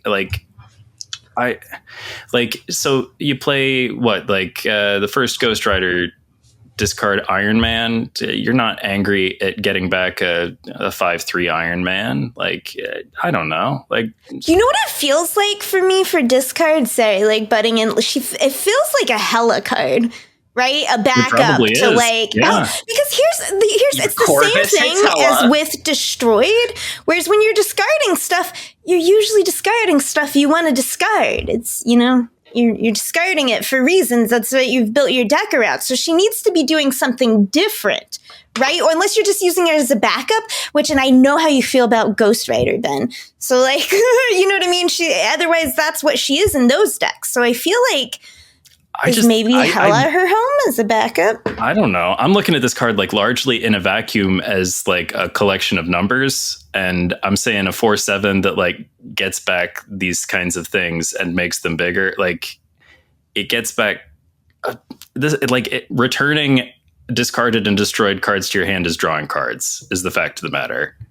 Like, but you need them to be discarded and destroyed. You're playing it late. You don't want to play her in turn 6, right? I haven't built the deck. I just think that like as in a vacuum, as a game piece, Morgan Le Fay does a lot. Let me sell you on 3-point Morgan Le Fay. She's a little awkward. She's got some of that awkward energy that like Elixir has. I think that if you're destroying a card, you're paying for it twice. You put it on the board, you destroy it, you pay for it again at the increased power. But you destroyed it with like Nico or something, right? You like got something out of destroying it, didn't you? There are uses. Dormammu? I think the strongest thing to do with her is going to be Killmonger. I don't know if that's Bounce or Black Swan or what, but you bring back a bunch of ones that are +3, you can afford 6 of them on the last turn. Can I get one quick thing in? Yeah. Mm-hmm. Dormammu. It only happened after I passed the turn, so to speak, but like, hey, is this a Dormammu card? This feels like it's probably a Dormammu card, huh? Okay, you're destroying his... no? No, because his first one, you have to merge your highest power destroyed card into him. So if she undestroys it, this ritual won't even work. What about on turn 4 after you've finished summoning Dormammu? Yeah, with the final step of the ritual, you destroy 2 of your characters. Yes, in that case, sure. But and like Dormammu says Dormammu's a 7/11, but like you're summoning Dormammu before the end of the game, right? And that should give you time to. That should give you time to play Morgan on 4 or 5, and then like do whatever your thing is. I think she's way too clunky. You think so? Yep, which is why I think Killmonger is the right place for her, because even if you're bringing back just a couple of cards that are 1 cost +3, that's a lot. I think things like, Nico's cute. Even if you only bring back 1 card for +3, then you're playing Morgan for a 4/10. Like, Swarm is a card that gets discarded. Mm-hmm. Actually discarded. You can return play a 2/6 Swarm. Yeah, I mean, not like with great only excitement. The first one is 2/3. All the ones after that you discard are 0/3. So Swarm is doable. 0/6. Oh yeah, the first. Oh, I see what you're saying now. Well, yeah, but it's awkward with Bullseye because a lot of times Bullseye is about doing it last turn and just bring them all to your hand and buffing Collector and stuff. It's not about playing them down. Bullseye, that's a selling point to me. I'm looking for reasons not to play Bullseye. I think she's cool with Corvus, and maybe that is even why she exists, is to make Corvus more playable. Yes. Oh no, you hit Hela. It's fine. Ooh, Helicarrier. Mm-hmm. I haven't played Helicarrier in a while. You're going to play 6/13 Helicarrier? Does that cross the line for you? No, I just mean that's where I'm playing Corvus. When I'm playing Corvus, it's like Chaos Discard, which is like Helicarrier Moon Knight shenanigans. Yes. Granted, if Corvus hits Morgan, then you're in trouble. But, what are the chances that he hits Morgan and Hela? Maybe not that high. Also, maybe maybe Corvus just in other places. Like if you care less about his downside than Electro's, but still, I think she seems clunky. She seems like a lot of steps. There's a reason it's +3 and not higher and not lower. Is she needs +3 to justify the ability. I don't think she stays 4/7 for all that long. That's my prediction. All right. Are those your closing thoughts on Morgan Le Fay? All right. Then the winner is Lauren. Of course, I am way more hyped for her, but I still think it's slightly unconventional dex at the end of this. Ben has not sufficiently convinced me she's 4-star. We're 3 stars to Morgan Le Fay. Let's move on to Nicholas Scratch. Nicholas or Scratch. Whoever we're going next. It's Nicholas Scratch. He's a day 1 series 4 card. 1/2. After you play a skill, +1 power. I gave him a 2. I don't think he's going to exceed 1/6 very often. And of course, the 1-cost body is Fragile to Killmonger and Electra, whatever. 1/6 is good, but like for him to get that high, you have to be playing a very skill-focused strategy. You have to play him on curve. He's just kind and you can't double him up. It's not like there's no way to. I'd like him way more if he was ongoing and possible to be retroactive, like a Morbius or a Hydra Stomper. Do we think they might change him to be that way? I wouldn't be surprised. Couldn't he be that? Not at launch. It's just the blog says it's this way, and Do you think it is likely that he'll be reworked to be an ongoing with that effect? No. You don't think so? I think there's a decent chance that we get that version of Nicholas Scratch, because this card does seem like a stinker, huh? Yeah, it's like it can get decently big, but like you have to have him sitting vulnerable on the board for him to do that. Yeah. And he's got to show up in your opening draw. Yeah. Batroc is like that. Granted.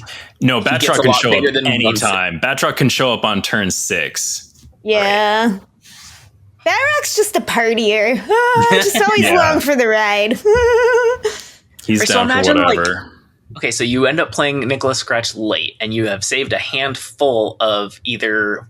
You've got a million Flames of the Faultine. Merlin cards or Flames of the Faultine, and it's like... He's fine, but it's only +1. Like, I don't get it. He's not fine. That's Angela. Like, seems bad. Yeah, this is just not a good... You know what? Lauren, I was it too, but after hearing you talk, I'm like, man, this guy's a 1, huh? That's not how this game works. Yeah, he is. He's a 1.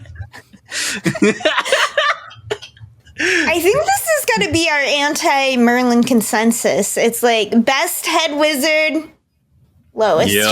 This is flunking like, out of the wizard school. Yep. It's the whole wizard spectrum right here. End to end. Okay. Is that your whole argument? Yeah, I had him at 2, but I think I was just being nice. And like, I think it's so cool to have reward cards for things that didn't have reward cards, that you could, in theory, like try to make a typal through line. But it's just not good enough. It would need to be a different version of this idea. Like, right. It's not that a card that gets bigger for every spell that you've played isn't good. Like, it's just that this one isn't good. Yeah. It's Angela or Bishop. Like, and Angela Bishop can benefit from skills in the same way. So needs to be getting more than +1, because like otherwise, yeah. I think it's more likely that the first buff is that he goes to +2 power.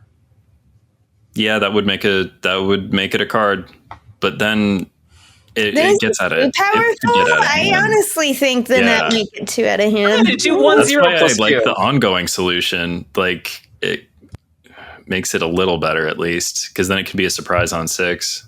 Yep. Okay, final ruling, Ree.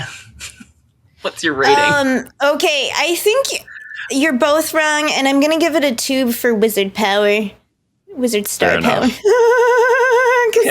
you're right. It's pretty bad, but I feel like we're missing. Like, Merlin generates a card every turn. I feel like he'll get better with time. Maybe, grow into, or just get buffed. All right. only because of the wizardry of it.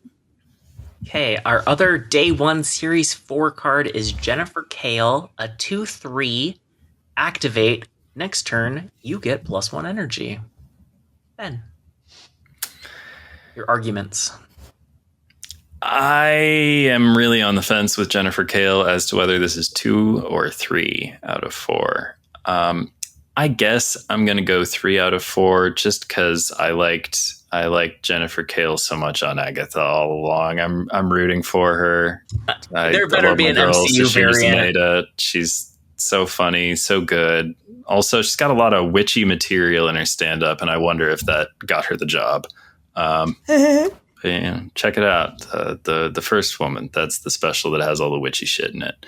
But anywho, this activate Psylocke business, I don't know about it. I'm a little skeptical, but I am hopeful that this is not my kind of card. So I really have to be putting myself in the shoes of a different kind of player who's trying to do different things in a game of Marvel Snap. And I guess maybe they want this. You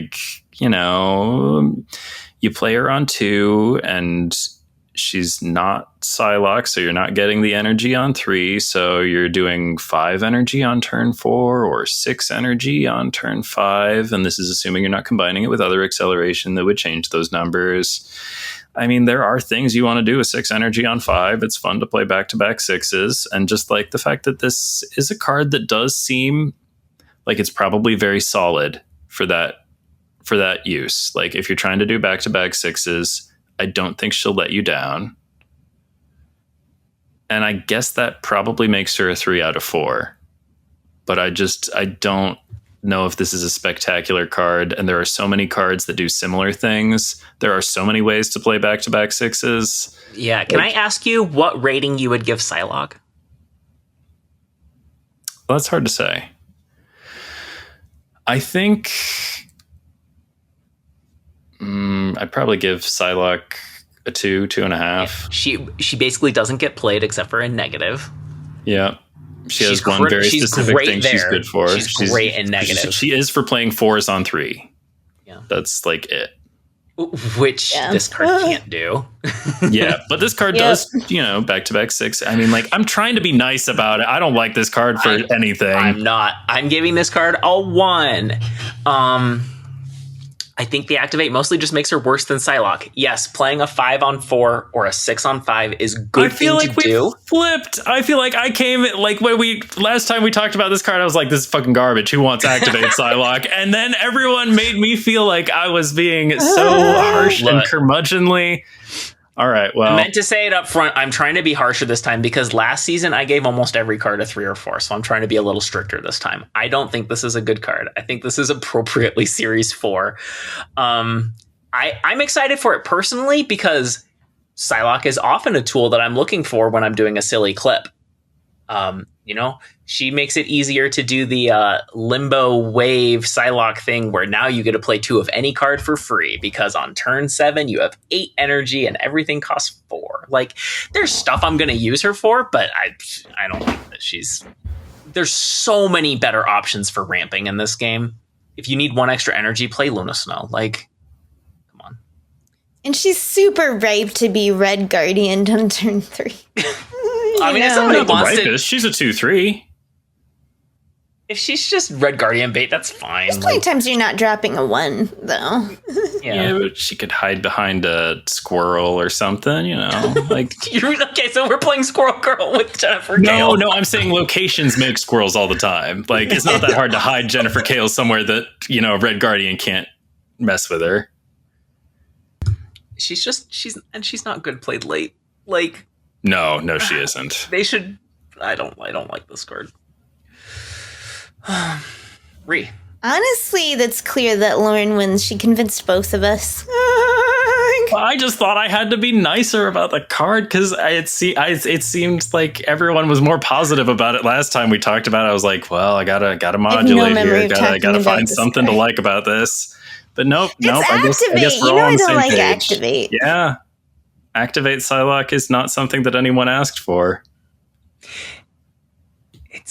It's almost the type of activate. A cool tool in very specific decks that want. Let's all take a cool tool. Turn, you know. Is that a reference? It's something Matt Berry said once on Snuffbox. Oh, okay. And then like It did sound like Matt Berry. I think the words "cool tool" ? Appeared on screen as though like the very show was like, "We sure about that one?" I don't know. I wouldn't say that I recommend Snuffbox, but I did watch it when it was on Netflix several times to the point where some phrases are lodged in my head. Okay. Anything else on Jennifer Kale? No. Ancient One, week 2. This is a 3/5. On reveal, add Dao Mandala to your hand. Dao Mandala is a 3-cost skill. On reveal, copy the text of one of your ongoing cards here onto your other characters here. It's your turn to go first, Ben. Oh, okay. So Is it? When I lost track. Either way, I'll say what my strong. I gave this card 3 out of 4 because I don't know. Like, this is not for me. This card is so wildly not my kind of card. Like, I'm not in the business of whatever this is. But like, what it does is it gives you a spell. So it's not a turn 6 play, that's for sure. You play the Ancient One on turn 5 or earlier to get a spell that will make one of your ongoing card, like it will mysticify up to 2 other cards at the same location as your favorite ongoing card. And I bet that's probably good. I mean, like, what do you want to do? You want to do like what, like Miss Marvel? I mean, like that's where my brain goes. I'm like, wouldn't that be fun to have 3 Miss Marvels in the middle? Like, you're probably, that's like cool. That's a cool thing to have. Or like what Mr. Fantastic is like, a less cool version of that. 2 of the Miss Marvels other things you want 3 million copies of. 2 of the Miss Marvels are lower cost cards that you can drop a Moonstone on there. Oh, true. Because there will be space at the end. After the Dao Mandala pops off, you can squeeze Moonstone in there if you're so inclined. I'm trying to think, what else would you want 3 of on the same lane? Claw? I think possibly end of list, because 3 Irons Man is Iron Man's? I don't know. It's overkill. You don't need it. Joaquin, Wong, Victoria Hand, Blue Marvel. I think there's a lot of good ones. Yeah. Those are all good ones. Yep. Problem is, it's just a 2-turn proposition, Yeah, it's just 3 and a 3 it's awkward. It's a whole lifestyle that you're committing to. Right, and you can't play, if you're playing Ancient One, you're not playing like Patriot that turn, It's just such a commitment. I just Ancient One herself can be a body for the Dao Mandala to cast onto. And a good like body, the I one do like 3/5. saving grace, but some work. My pitch is a 3. I think that she's super fun and super interesting. I think sometimes she's going to be very strong. 3 Victoria Hands is a strong thing to do, but the curve is really tough to use. Like, and the Images spell is a real winner in Agamotto. It's like one of the best things in Agamotto. So, and this is a cheaper version of that. Yeah, you guys were both aligned. You both gave her 3. So, Well, I mean, like, there are similarities to Images of Icon, but there are also big differences. Yeah, I know it's very different, but I'm saying it's that style. You know what I mean? You're copying one of your cards basically a bunch of times, and that is really good in Images. And this is a different flavor of that, sure. Yeah, it's just the numbers that Images gives you are very often the point. But sometimes it is the ability. It's true. Yeah. She's okay in Zoo. Like, imagine tripling Khazar or Blue Marvel. Yeah, but like, I bet Zoo is a good paying 3/3. Like, you're paying a lot. But Zoo does have the bodies. So, I don't know. Yeah, I think she's hard to measure. She could be anywhere from a 2 to a 4. And the thing is, it doesn't matter how good this card is. I'm never playing it. Never. Oh, really? I'm going to play the hell out of it. Yeah. Yeah, it seems interesting. You both gave her 3, though, so, we're all winners, I guess. Ancient One is the winner. Yeah, you can pick a different number. Oh, absolutely. No, I'm for it. I'm convinced. Okay. I think it's powerful but restricted. Like it's going to be your deck building for it, obviously. Okay. I think that one was my turn, but I'm glad to have swapped it because I'm so excited to talk about Nightmare. 3, -1. On reveal, replace the text of each card in your hand with the text from a random card of the same cost. This card looks so fun. It is the card I'm most excited for since Circe, which I believe is last May. So, 13 months later. Or 12. How do you do math? He was a 2/2 last time we saw him. You know what the fact that he's a 3 -1 tells me? That he was busted at 2/2. I mean, having eyeballs in a brain also probably told you that, right? Like, you knew he was busted. We saw that card and knew him to be busted. So the 3 -1 definitely hurts, but like there are so many good targets, right? First of all, Ebony Maw, but so many others. If you want to get expensive, you can do InfiNOT things, but let's not get expensive. Let's do Ebony Maw, Titania, Martyr, Maximus, Gladiator, Lizard. Like these are excellent hits, and you can just get rid of their abilities. So Nightmare goes with Xorn, is what you're saying. Yes, he is absolutely a Xorn card, especially now that Xorn doesn't hit your hand. So Xorn hits your deck, and then you get Nightmare. Nightmare hits your hand. However, it's like... So there are a bunch of different types of bad abilities, not just ongoing ones. Ongoing is the Sauron category, but there's on reveal ones. You could stop them with Cosmo if you're playing Maximus and Gladiator, or you just use Nightmare. And there's there are other cards you want to zero. And Nightmare takes care of all of them. He shares a Venn diagram with all the different like ways to mitigate your own bad cards, and I just think he seems super fun. But yeah, maybe that swinginess and his stat line does make him a lot like a Mr. Negative, where it's like you kind of have to hit him, or your deck is going to suffer. So the best version of him is probably with Sauron, because there are so many good ones out here. Starbrand. Who doesn't want 3/10 with any other 3-cost text? Not Green Goblin. Yeah. It'll happen. There'll be times where it just does absolutely silly things, but like it doesn't carry the same risk that Circe does. You know what it's going to be. You can choose whether or not to play it. If it makes something bad for you or something that you have to play around. Yep. I love this card. It just seems so dang fun. Okay. Oh, what number did you give it? I'm giving it a 4. I'm trying really hard not to let my hype buff it up, because obviously I'm very excited for this card. So maybe he's a 3, but I really genuinely think he's a very strong card. Yeah. Well, I don't know. Here's the fact of the matter. I think you're right. I think it is a very strong card. I think I'll go with a 3. It would have been like a 5 out of 4 like Surge if it were a 2/2, because it would be better than Surge if it were a 2/2. That was so wild. I think last week I described it as the card that dares to imagine if Emperor Hulkling were good. Like, every card in your hand suddenly like gets a second chance to like be a body with a good ability. Like, it's just it's so good. Like this has they made it look like Mr. Negative because it does a Mr. Negative thing. That's why it's got negative power.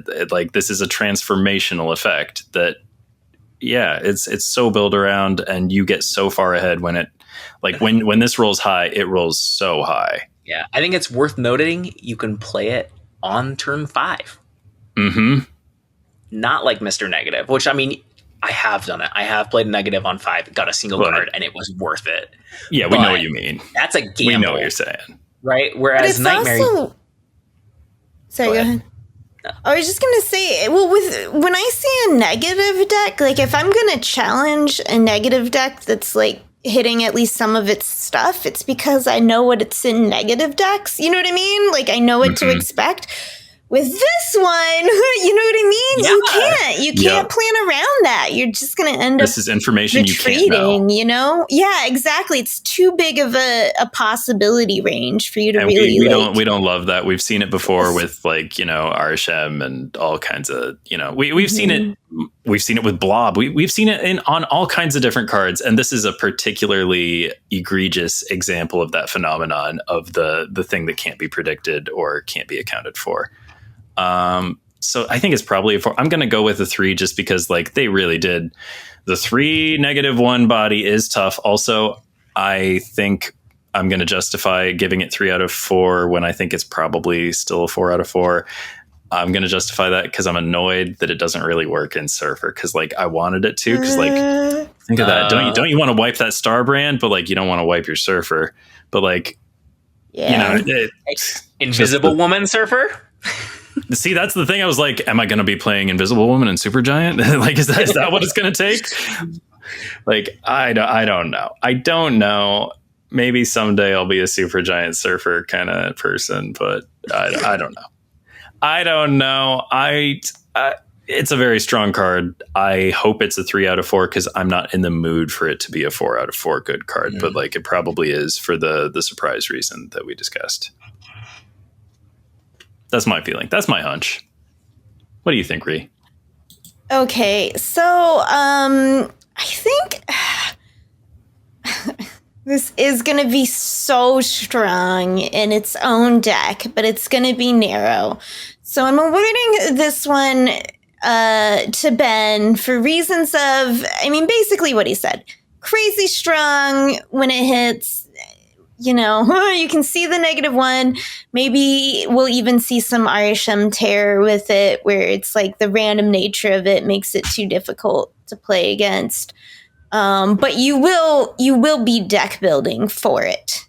So that at least narrows it somewhat. And if you don't hit it, right? If you don't hit it, well, then you built your deck around it, which means if you start getting into stricter lines of like Sauron and stuff like that. So that is where we are at in this one. I think another one I didn't mention, War Machine, is another one that he combos well with. Sauron version or a War Machine version. Because either one solves your problem. You can still do the Ebony Maw, and you can also, that opens up like InfiNOT and Giganto. I don't know that you want to do those. I really think the cheaper ones are going to be better, but I think you're right. I like removing Giganto's downside is not something anyone should be worried about. That's not a deck building concern. If you are letting that into your thought process, maybe reprioritize is my feeling. Hey, I've played Giganto in War Machine. No, I'm not saying that like he is the backup for InfiNOT. Like, no, I'm not saying that like you shouldn't play Giganto. I'm just saying that like, how do I scrape off this burdensome line of text from Giganto? That should never be. That's not a thing to. Giganto is a 6/14, and that's what Giganto does. That's fine. I don't know. Rather have a 6/14 Hulkling than a 6/12 one. Okay. I don't know. Dormammu. This is the next Series 5 card. A 7/11 with the text, game start, begin a summoning ritual. In other words, add step 1 to your hand. Step 1 of the ritual is a 0-cost skill. On reveal, merge your highest power destroyed card with Dormammu to continue. And then you get step 2 into your hand, right? It's not clearly written out here, but I think that's how it works. Yes, but that is the implication for sure, right? Assuming it has to continue. That's the keyword there. So it has to do successfully the on reveal in order to get the next step. Summoning Ritual 2, a 1-cost skill. On reveal, Dormammu steals 1 power from each card here to continue. It does a Lofty, but from a distance. And then step 3, a 3-cost skill. On reveal, destroy 2 of your characters here to summon Dormammu. Ben? Is it time for me to have an opinion? Sell it. Okay. Now, this is, on its face, one of the more complicated cards that we have seen. And that's true. I'm not going to say it's not complicated, that there aren't, things there are wrinkles and twists and turns and stuff. But let's just start by looking at it as a 411, because it's not a 711. It says it's a 711, but you're not paying 7. There's no way to play it I guess you can probably generate one into your hand somehow and play it, but that's not what we're doing here. It's a 411. And you got to be playing Destroy. Or you have to be playing some kind of a Destroy, you're playing some new kind of Destroy deck, because this is not for the old kind of Destroy deck, I don't think. But I do think that this new kind of Destroy deck probably isn't that. There probably more than one way to build it, if I were to guess. I don't know. I'm sorry, I'm not doing a great job of selling this. I just don't think that I need to do much to sell it. It seems very strong. The only part that seems particularly burdensome, the only part that asks something of you, other than having a card destroyed early in the game so that you can start the thing, is destroy 2 of your characters here to summon Dormammu. But we play a card called Deathlock, and we play him just because he does that. Mm-hmm. So this is a really good card. I'm giving it 4 out of 4. That seems high to me, because he seems to ask for so much. But he does so much while he's doing it. Only the 3rd ritual step is probably good for you. The second one could be stealing 1 power from each card here. You could play it on a lane where it hits your opponent more than it hits you. Right? You're definitely playing it on a lane where it hits your opponent more. Yeah, I give him a 2. I think he's flavorful as hell. Super fun card. Very thematic and all that. But I don't know. You're talking about it being a new archetype for Destroy, and I agree. Yeah, it's like a sub archetype for Destroy, and I love that. I love that we're getting more variety. Where Destroy is kind of samey. It does have this is the Destroy Khonshu. Yeah, it has Nimrod, it has Phoenix Force, right? Discard has a lot more options, a lot more sub flavors. This one just doesn't seem as good to me. Is dropping the 11 power? Maybe this is running Null too, or maybe you're Arnim Zola-ing your Dormammu. I think you're still playing Null. I think. Yeah, I think hitting Nimrod with the final Destroy step is pretty good.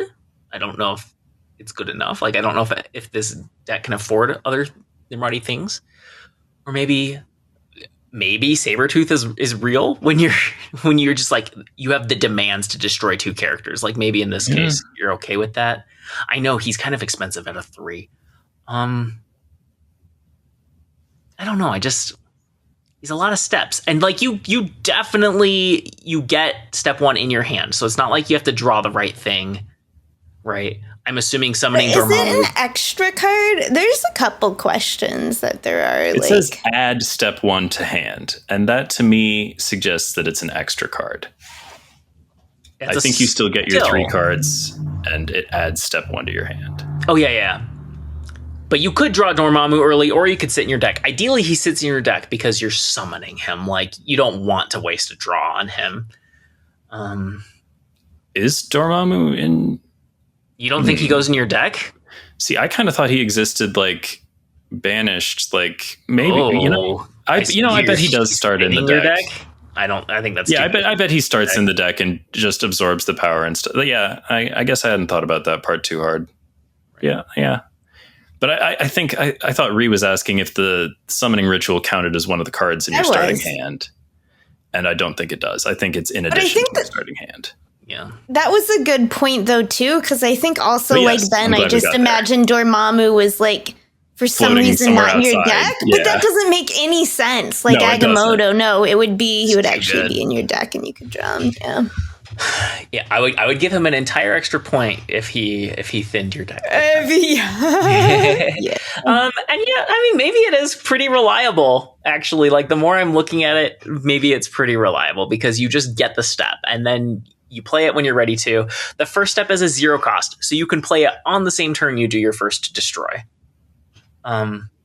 Granted, you're making a smaller Dormammu if you're killing something small, right? Like, you don't want to be destroying a hood because now your Dormammu has 8 power. Like, Also, I think there's a question that listeners might have.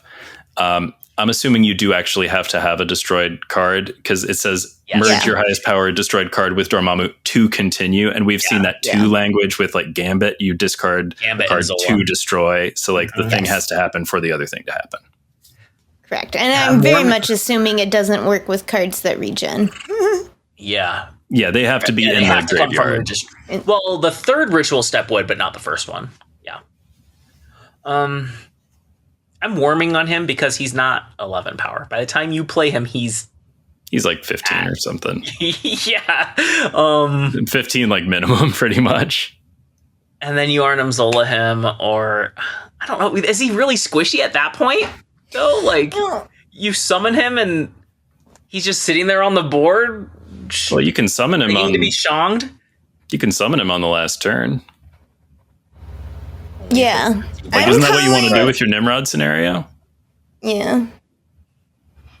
Okay, let's call it. We've been talking about it for a while. I am going to say that I would have probably landed on a 3 much for the same reason as last time, like strong but narrow. I am much closer. This one goes to Ben, though. I'm much closer to Ben than Lauren on this because I do play a lot of a decent amount of destroy, and this is all stuff you're looking to do anyway. And if this gives you a reason to, like, a lot of times you're like carnaging a Killmonger, you know what I mean? You're destroying your destroy cards and you're happy to get those back. And this is, like I said, doing stuff you want to do anyway. You want to destroy your cards. So, like, where I keep saying the other stuff, where it's like, why do we want to do this in the decks we're building to destroy? We want to destroy things. It's like, yes, this is like, do more of what you want to do. Have a free card to start doing it and, like, you know, pull back. The only thing to be aware of is, I assume then when you summon no, it's merged. So that card's gone into Dormammu. He doesn't become the card you merged. Okay. Mm-hmm. So I think that's where I land, on Dormammu. He looks fun either way. Okay. He does. Yeah. Our final Snap Pack card is Clea, a 1/2. When this permanently gains power, add Flames of the Faltine to your hand, and that works whether she's in your hand or in play. And then the Flames of the Faltine is a 1-cost skill with on reveal, afflict an enemy card here with -3 power. She's probably like a 2. Like, it's a lot of work to generate these Flames of the Faltine. I have it written down as 1, but, like, you combo her with Diamondback or Ajax or Joaquin, and all of a sudden your Flames of the Faltine are doing more work. You don't hate things that are 1/5s or 1/6. But you had to get them. What is the deck? Like, what did you do to get those flames? Yeah, there's no existing deck that uses this, right? You're not doing an Afflict deck that's also playing Kahori or Gwenpool or Ironheart. Whatever. Like, it's a really weird... Yeah. I don't know. No, I'm going to stick with my 1. I was like, you know, it's big when it happens, but... I don't think it is. It's such a weird deck that you have to build to support it. There's my argument. 1/3s on demand. Wow, you can generate a lot of 1/3s. I mean, like, sure, you can look for affliction synergies to make it, like, worthwhile, and it's cool that they don't take up space on the board, but, like, yeah, man, I tried to give... Did I try to give Nicholas Scratch a 2 instead of 1? I think that's what I said. Yeah. I want, like, I like Clea, all right. Like, I want Clea to be good. I just don't see... This is just, like, really bad, right? Like, this seems like a really bad card. I don't understand. Like, I understand how it... You know, I love hand buffing things. It appeals to... It's just... Why any of this? Like, are we supposed to like Flames of the Faltine because they buff Nicholas Scratch and Angela and Bishop like it. Are we just like, is this about the most instances of playing a card? Like, is that what we're really doing here? And is that the best way to do it? Because I don't think it is. I think we still probably want to play like Kitty Pryde and shit. Like, I don't think there's anything good about this card. I think this card is like really fully worthless. Okay. Oh, harsh. Yeah. Well, you both went with 1, so, can't pick a winner. I myself, I think, would have went 2 for the wizard bump, but yeah, it's super awkward because it's hard to take advantage of both sides of her, and she takes work, so I get that. But, she a wizard. On par with Nicholas Scratch and Merlin and Agamotto. Charlize Theron, is that correct? Am I remembering correctly in the MCU? She played, in the brief moment. She's, she's got cool scenes. I like Clea. Yeah. Okay. I mean, in the comics, sorry, to be clear. Yeah, I read that one much with Clea in it, and she seemed all right. I liked her. She's often, carrying around, the head of Strange for some reason, because he's, gotten himself killed, and now she's, carrying around his berserk head while they, try and resolve shit. Okay, on to our side quests. Secret homework. It was assigned by Ben this week. Ben, what was the secret homework? All right, this week's secret homework was one of our classic card design thingers, show and tells, science fair. I don't know. Point is, the prompt this time was hey, what if it was adorable little pets? Because in all these Marvel multiverses, there are just some of the best little aminal companions you ever did see. I kind of stretched it a little bit. My pet is not an animal, but what are you going to do? Anywho, there are lots of iconic critters that they're very good. We love these things. I do anyway. So the character that I picked for my secret homework design this time is one of Tony Stark's robot arms from the Marvel Cinematic Universe, first appearing in that first Iron Man film. I think that most people like that first Iron Man film, and there's a reason that they're always trying to remind you of that stuff. They always had to bring back his little Yinsen, his friend from the cave. They brought him back in Iron Man. They're always bringing back shit from Iron Man 1. One of these days they'll get Jeff Bridges to do some Obadiah Stane stuff again. I bet that's my prediction. That's me. But anywho, little robot arm, dummy. It doesn't always do exactly what Tony wants it to, but mostly it's a faithful, helpful little buddy. And I chose to represent it in gameplay. It hands you things and stuff. So I went with Dumb E 1-3 with Activate. Transfer Dumb E's power to your lowest power card at another location. So the obvious thematic cuteness is oh, Iron Man, have this. Yeah, it'll do you more good, handing 3 power or whatever. Maybe it's more than 3 power. Dummy can be hand buffed or whatever. And there are other things you could do with it too. The other cards care about what their power is. Captain Carter, for instance, you could hand her 3 power. She'd know what to do with it. She'd give it to the people in the back row. Share it around. An even better use of power than handing it to Iron Man. So, I don't know. There's stuff you could do with it. I thought it wasn't, too nuts, but I bet it would find its way into some decks. That's what I think. That's just my hunch. I think there's something to do with it. Not sure what. It's cute. I love it. Yeah. And it would be a very fun card to play. And an appropriate activate. Okay. I'm assigning next week's homework, so Ree, tell us about your pet.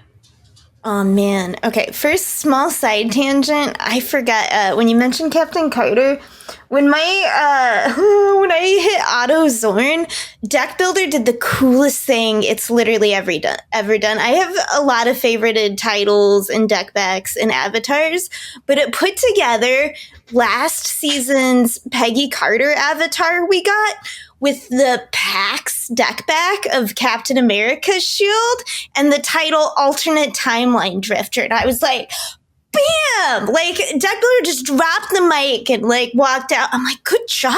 Like, that was a big selection to pull that from thematically. Stopped clock is right twice a day. Right? Usually I have to check because I'm like, this outfit is all wrong for this deck. No, these avatars and titles and deck backs do not go together, Deck Builder. But yeah. This case got right. Okay, sorry. Totally my homework. I went with this run from last year. I'm pretty sure it was last year. Marvel Unleashed, getting into this pet craze.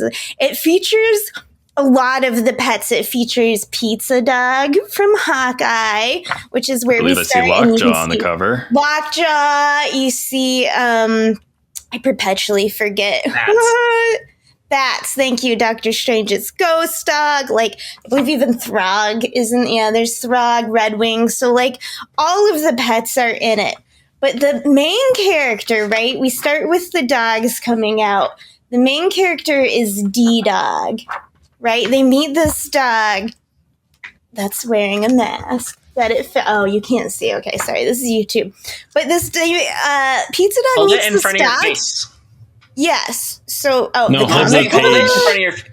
the page in front of your face. Lift the comic book in front of your face. No, but this is what the mask looks like on a dog. Okay, but it's a beat-up superhero mask that a dog finds. And because she decides, it's like, it tugs all of your heartstrings. Like, if you know the Futurama episode of the dog that waited, the title of that, right? They have all these ones where you're like, dogs, we all know they're better than people. Okay. But like, so it tugs all of those heartstrings. D-Dog, who is like, gets all the pets to come together to save the day because she decided to be a super dog when she found us. But she doesn't have a home of her own, unlike everyone else. And this run was so great. I recommend it so heavily to start with. It's only 4 issues. It did slightly fizzle out at the end. I'm about to spoil it if you did actually want to read it.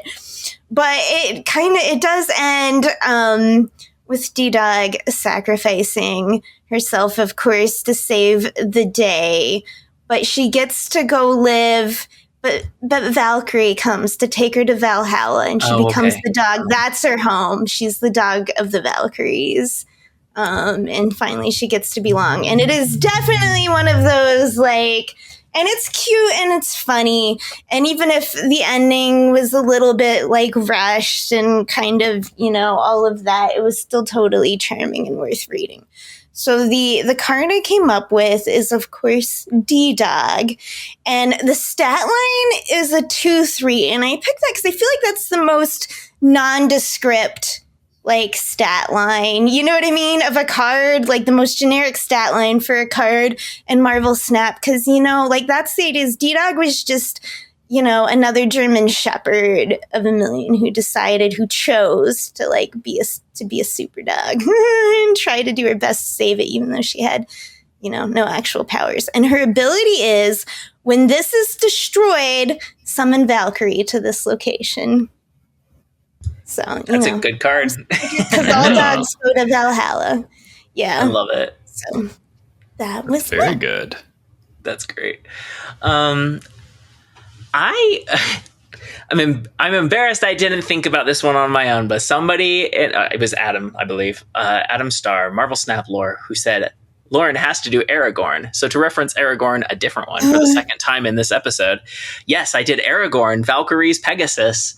The stats are a little bit hard, so maybe help me figure those out. I put it at 3/1. On reveal, repeat the on-reveal ability of the last card you played here, then gain +1 power. The trick, I had to make it compatible with Valkyrie, in two different ways. One is that the +1 power at the end makes it play nice with Valkyrie. But second, that you can actually play Valkyrie on turn 5, which is a very hard thing to make effective. The only deck that I really ever do that in is one that runs Supergiant. So she's not actually triggering until the end of the game. But she could be a really cool priority tool if you could play Valkyrie on 5. And this lets you then, of course, trick your opponent and play her again. Revalk, yeah.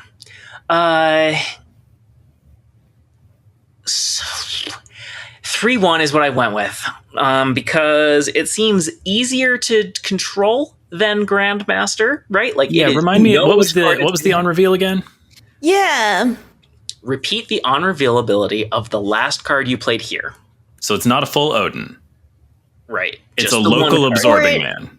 Yes, that's what I'm saying. But it's the last one here, and so at least the way I've worded it right now, I think you could leave it could be there separated in the timeline chronologically. Mm-hmm. Like there could have been so many cards in between. Yeah, which I actually think is kind of sick. But better in Surfer than Abs, man. Right? It's a 3 cost. You can play Absolutely. Surfer. You can play Surfer this turn. Fully. Surfer Aragorn, which I had that thought. And I was like, there's probably too many strong things you can do to make this a cheap. Oh, and they would be so perfect as the final 2 in your Captain Carter lane. Ooh.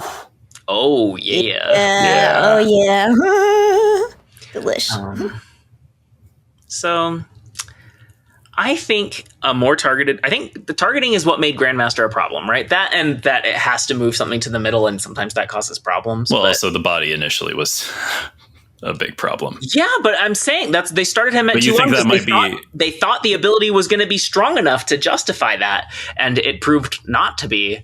And so that's where I'm like, maybe 3-1 isn't good enough for this. But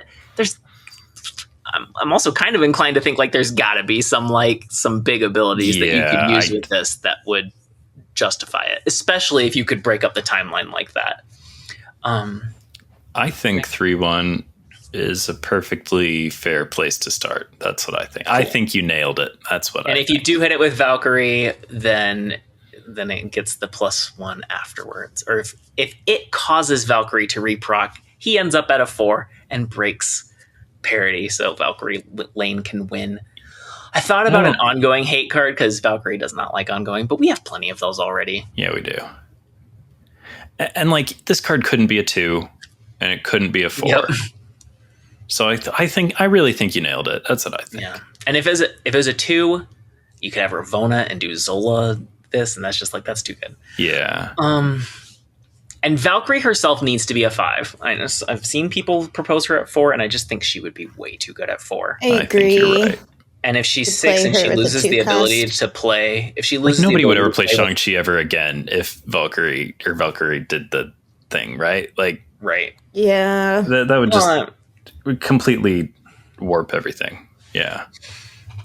Yeah, because she's kind of Shang-Chi and Shadow King at the same time. She's a lot. That's really good. Oh, if you can make her Zabu and put her at 3. If you can't handle Valkyrie at her most Shadow King, you don't deserve her at her most Shang-Chi.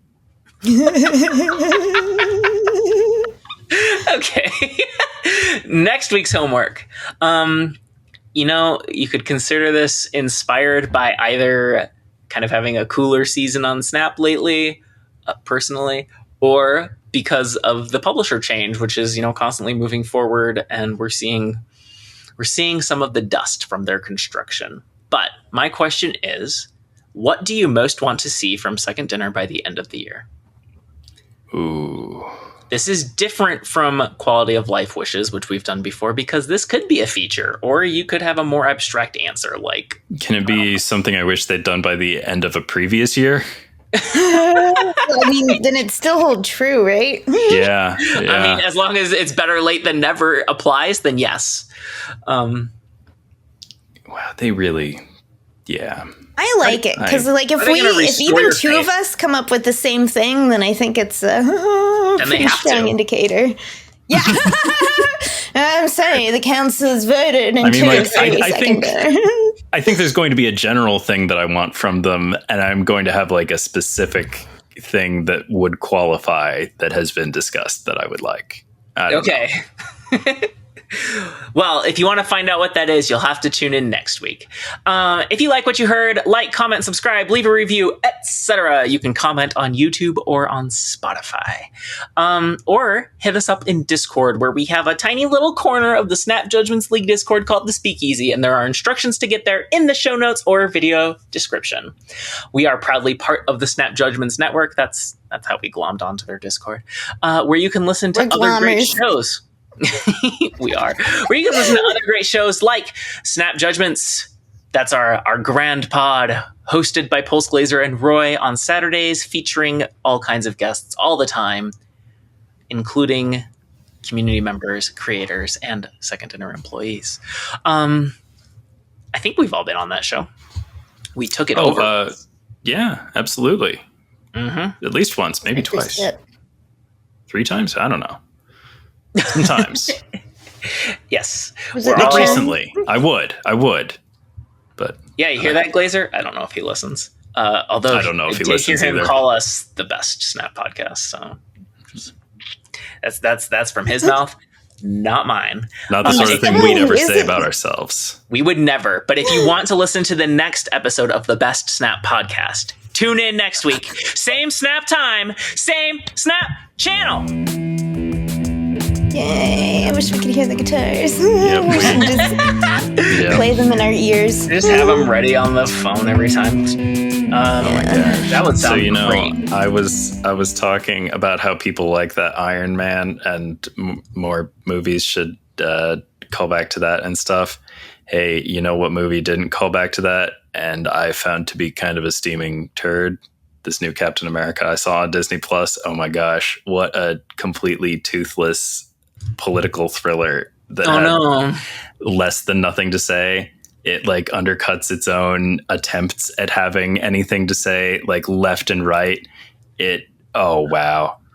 I found it to be just tripping movie? over its own. Yeah. The latest Captain America.